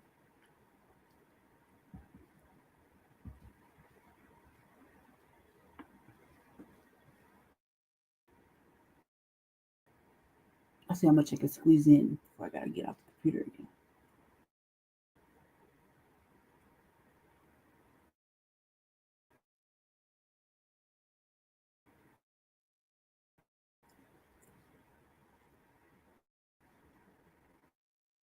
2027, Cracker Barrel has rebranded. And as this Twitter, I thought social media was going to blame this minimalistic logo on millennials until I remembered that for stuff that middle America sounds like something that would be served at Cracker Barrel very widely. See, even though other brands have switched up their images in a similar fashion the last few years,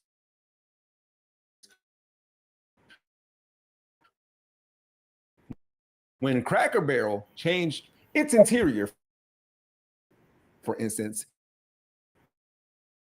into something that doesn't look like a racial slur is said by the doors, restaurant buzzer, pager, coaster things play banjo music to alert you when your table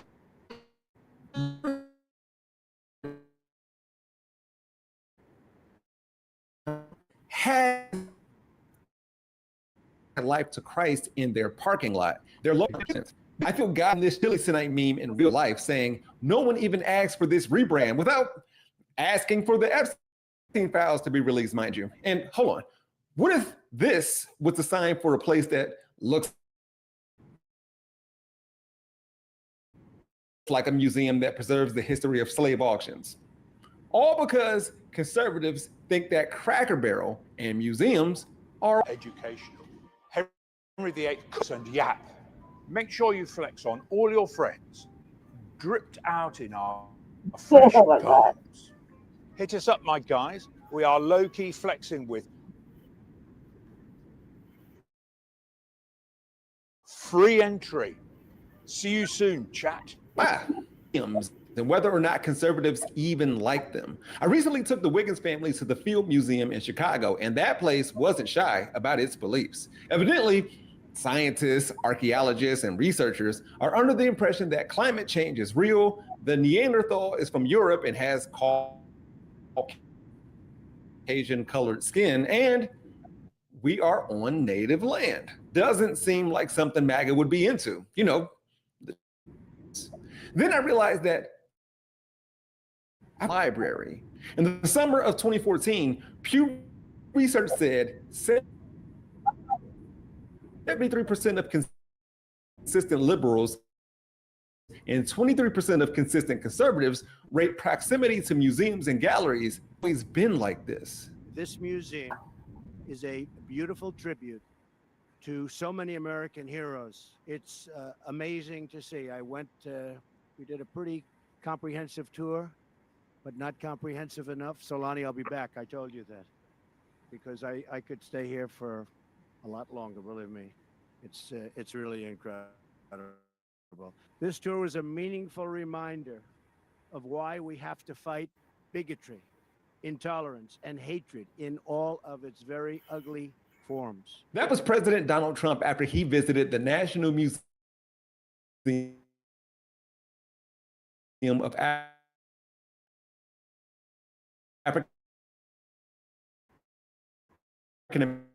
American History and Culture in 2017. Then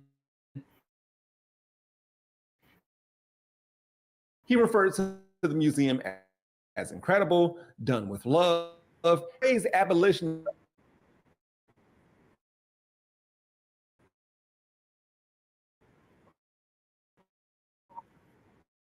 But even with that, it's ironic how shutting down or switching up the Smithsonian will keep Donald and his supporters from learning about a past they already don't know. White people, we honestly, we really don't understand. We don't. And then Black people are like, I don't have to explain this to you. And it's like, maybe you do. Maybe you do. And white people, even though you may not have been responsible, sit there and listen long enough to understand why. Abby Phillips, a Black woman, tried to explain it to her. Only 1% of US citizens owned slaves in 1860 thing that was all over the internet a week ago. I'm denigrating all of humanity by pointing out that 98% of American white people in 1860 didn't perpetuate slavery? Yes. And we know not all white people in chains who couldn't enslave themselves. Also, children who weren't able to or allowed to own property, because that's what Black people were at that time, which is unique to U.S. chattel slavery, by the way. Yet, wives and offspring did households owned almost 4 million people. Oh, and to take, well, many white Confederates died of the Smithsonian museums. Let's look at what they would consider to be acceptable in terms of America's accomplished, rich history. I am John Adams, blunt in the Continental Congress. They called me obnoxious and disliked. I call it telling the truth.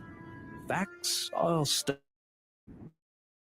stubborn things, and whatever may be our wishes or inclinations, they cannot alter the state of facts. In other words, friend,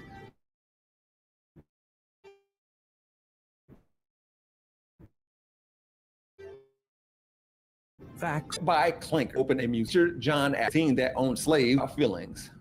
Would he have shot Ben Shapiro? According to its own website, PragerU Kids is an approved source of educational materials in 10 states with more to come. And that includes Oklahoma, the state where Ryan Walters, who decides on K-12 public school curriculum, is still trying to figure out how all that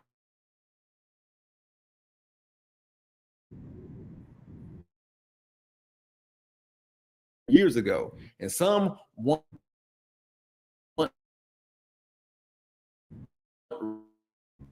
reinstall. No. Slavery is as old as time and has taken place in every corner of the world, even amongst the people I just left. Being taken as a slave is better than being killed, no? I don't see the...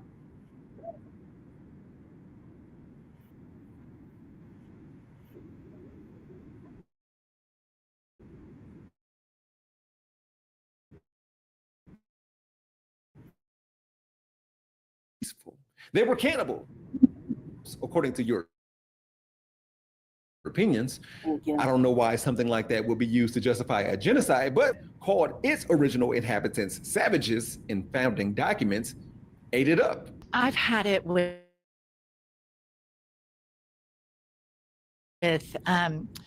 white people that triple trumped, that have the nerve to a Mexican restaurant, a Chinese restaurant, an Indian restaurant, go to perhaps their gay hair, anything but Cracker Barrel. And to be clear, there's no evidence that the Caribs, the Kalinago people, ate roasted human flesh.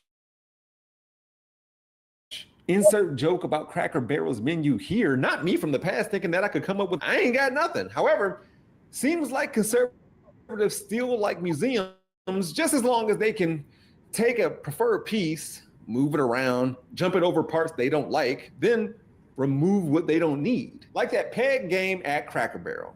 So I could come up with that, but not a joke. Hey, is this how the right would like to handle hard history? You want to walk into the Air and Space Museum and talk about the 2 Challengers that exploded, or do you want to talk about? You read about it. You read yes, about it there. but it could be over in the left. Yes, but it could be over in the left-hand corner. You want to walk in and say, "We were the first country to put a person on the moon.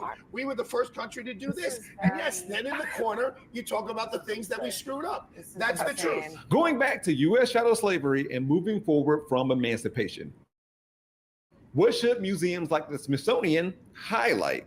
Freedom and liberty? Upholding the Constitution? Okay. Then that would leave black codes, Jim Crow, convict leasing, sharecropping, the war on drugs, and the crime bill relegated to the bottom left corner. I made a video months ago about middle America wanting to discuss Jackie Robinson breaking the color barrier without acknowledging how and why the barrier is. Ricky deserves a lot of credit. Sure does. But only a white man at that time had the power to do anything about it at all. Question, based on another video of mine, following the Nottoway plantation fire, what if that property was restored and told the story about how the family that built what became a resort participated in and benefited from the slave trade? Do you think people would still get married there? Of course not. The luxury aesthetic doesn't lie in transparency. Owning people was assembly. Middle America can't celebrate an emancipation they claim is the hope and progress that they want to see. Otherwise, this country enabled the history of a traitorous nation to be honored and heralded with monuments. Statues dedicated to Confederate generals and soldiers were erected in front of state capitals, courthouses, and city halls, places where black people were trying to gain to run. It's the same reason why we can't even keep Emmett Till's memorial sign from being shot up.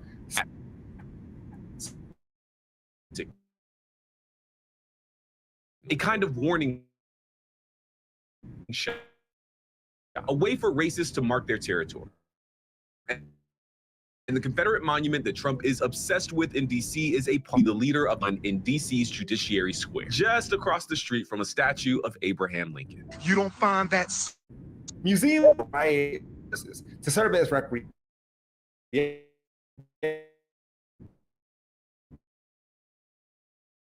to contribute to the quality of life of the areas where they are situated, and so on. Museums are institutions dedicated to preserving and interpreting the primary tangible evidence of humankind and the environment.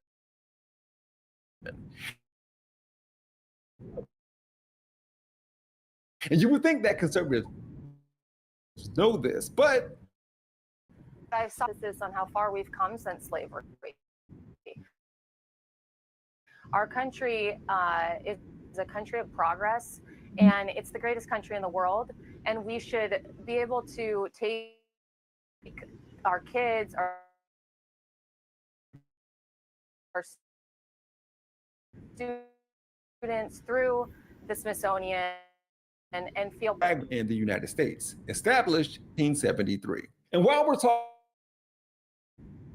about origin stories, Lindsay. So I actually got 2 more, but they're kind of, whatever. They're really short. And I gotta get off because I got Produce Justice now. I want to talk to Mr. Bobby. And I gotta get a thing because Jesse told me to. Said I have some limited time schedule. Okay, what is this?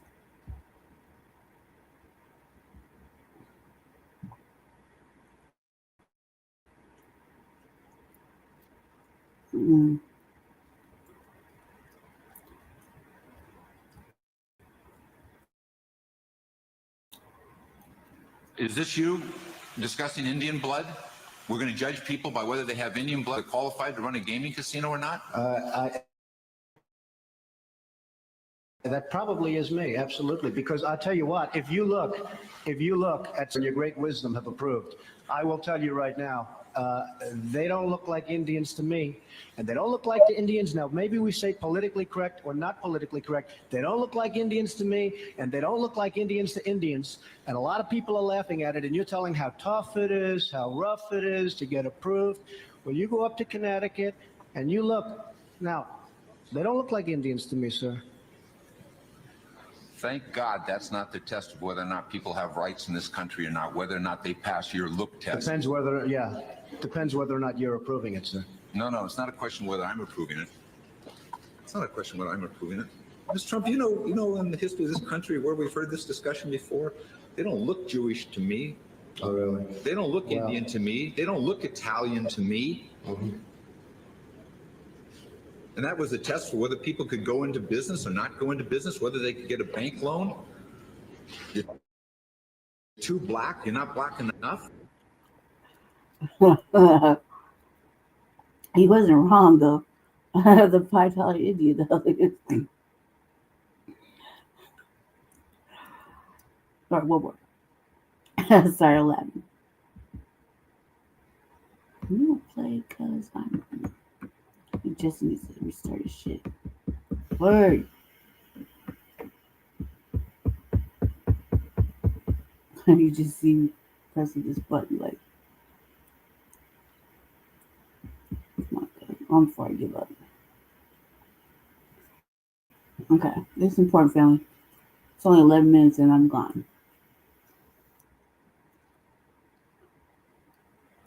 Anytime now.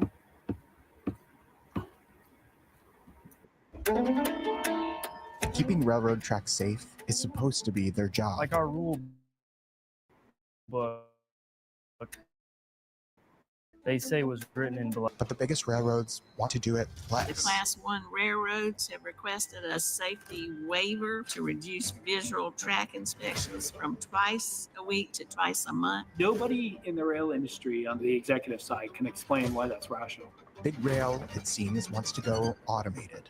They use this creative language of automated track inspections. Automated track inspection. Autonomous track testing. Automated track inspection systems. A lot of people are under the idea that this can look for all the defects and it will find all the defects, but that's not what's happening. This is the story about the fight over rail safety in America today. We're averaging 3 reportable derailments a day in this country.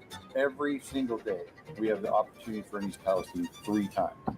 And for some reason, the rail industry is okay with that. The rail titans trying to call the shots. They're all $1 billion a quarter type revenue. They're giant corporations. And the technology they're trying to push in the name of safety. I would not think minimizing us out there in replacement for a geometry car would be a good idea at all. Because for big business, safety costs money. The idea that this vulture capitalism is okay, that this greed before everything else and safety is nuts. But the question is, they're not allowed to ands or buts about that. You do realize when people new come into town, they're like, oh, wow, there's a train. How close is it? And I'm like, we're kind of surrounded. Tyler Pavich is a railroad worker in Nebraska. A track inspector gets a territory, and that's their responsibility. You were in charge of inspecting all and making sure that train traffic can move safely. Track inspectors work for the railroad companies, visually inspecting track for defects and unsafe conditions that could cause train derailments. There's something about having a small territory, noticing subtle things that are hints to something major. That's where you almost want inspectors out there more, to get more familiar, not less. But less visual inspections is exactly what Big Rail has been pushing for. Track inspectors are required on the highest classes in the United States of rail. They're required to do 2 inspections per week. Tony Cardwell is the president of the union that represents these rail workers, the Brotherhood of Maintenance of Way Employees Division of the Teamsters. The carrier's asking for those inspections to be reduced to twice a month, 75% reduction in the required inspections. In April, some of the biggest rail companies in the country submitted a safety waiver petition to the Federal Railroad Administration through an industry group known as Association of American Railroads. And the AAR is often times the group that's doing most or all of the lobbying for the railroads. So they represent Union Pacific Railroad, they represent Norfolk Southern Railroad, Pacific Railroad, Canadian National, CSO, so all the major railroads. The untold secret is that, velocity is everything in their world. The reason the AAR wants the waiver is the number one thing slowing down trains is having your people out on the track in front of them. Roy Morrison is the safety director for the BMW ED. If they can take, it's really just to try and make money for the railroads. The rail carriers want instead to rely more on what they are calling automated track inspection technology. The railroads started pushing trying automated track inspection in 2018, and what it actually is track geometry measurement. Track geometry makes up just one part of the FRA's track safety standards. So it's measuring the distance between this rail and this rail. That's the gauge. It's checking the degree of a curve, and it's checking the elevation of that curve, and then it's checking the alignment. So it's making sure that this piece of tangent track is straight and not curvy or wavy. This track geometry measurement is really nothing more than a really fancy tape measure. And it does a really good job at that, which is why we actually support bringing on the technology. We just don't think that it can safely replace a human track inspection at this point. That's because train derailments are not just caused by defects in track geometry. This is my compliance manual, my engineering manual for how I inspect tracks, the standard that they need to be maintained to, and this much is what that geometry car can find. That means track inspectors are responsible for identifying all the other potential defects, the ones that these track geometry measurements turn out or the switch. It's not looking at the vegetation around it. It's not looking at any drainage. These ties, the fasteners that are holding them, these two joint bars right here in this curve, the machine can't look for those things. The National Transportation Safety Board has said that track geometry measurement systems are only intended to supplement, not replace inspectors physically examining a track. They're looking for just 6 defects out of 23 total, regulatorily required, and then there's plenty of other things that aren't required by regulation that track inspectors look for. More advanced forms of automated track inspection do exist, types that go beyond track geometry, that could help inspectors keep rail safe. There's LiDAR, there's high speed, but that's not what AAR is asking for. And they did that on purpose. They want the bar as low as possible. A BMW ED analysis of 10 years of FRA derailment data shows why relying solely on track geometry measurement systems could lead to disaster. So total, we had 1,284 derailments in those 10 years. We identified. I have to pause right here. Because I gotta get off the computer. I have a busy day today. And yeah, I told you I was on time frame. Get over here. Don't worry. I will be back. Probably not. I don't know when, actually, but we'll see. We'll see what happens. I know I got a busy ass afternoon, so I know that's for sure.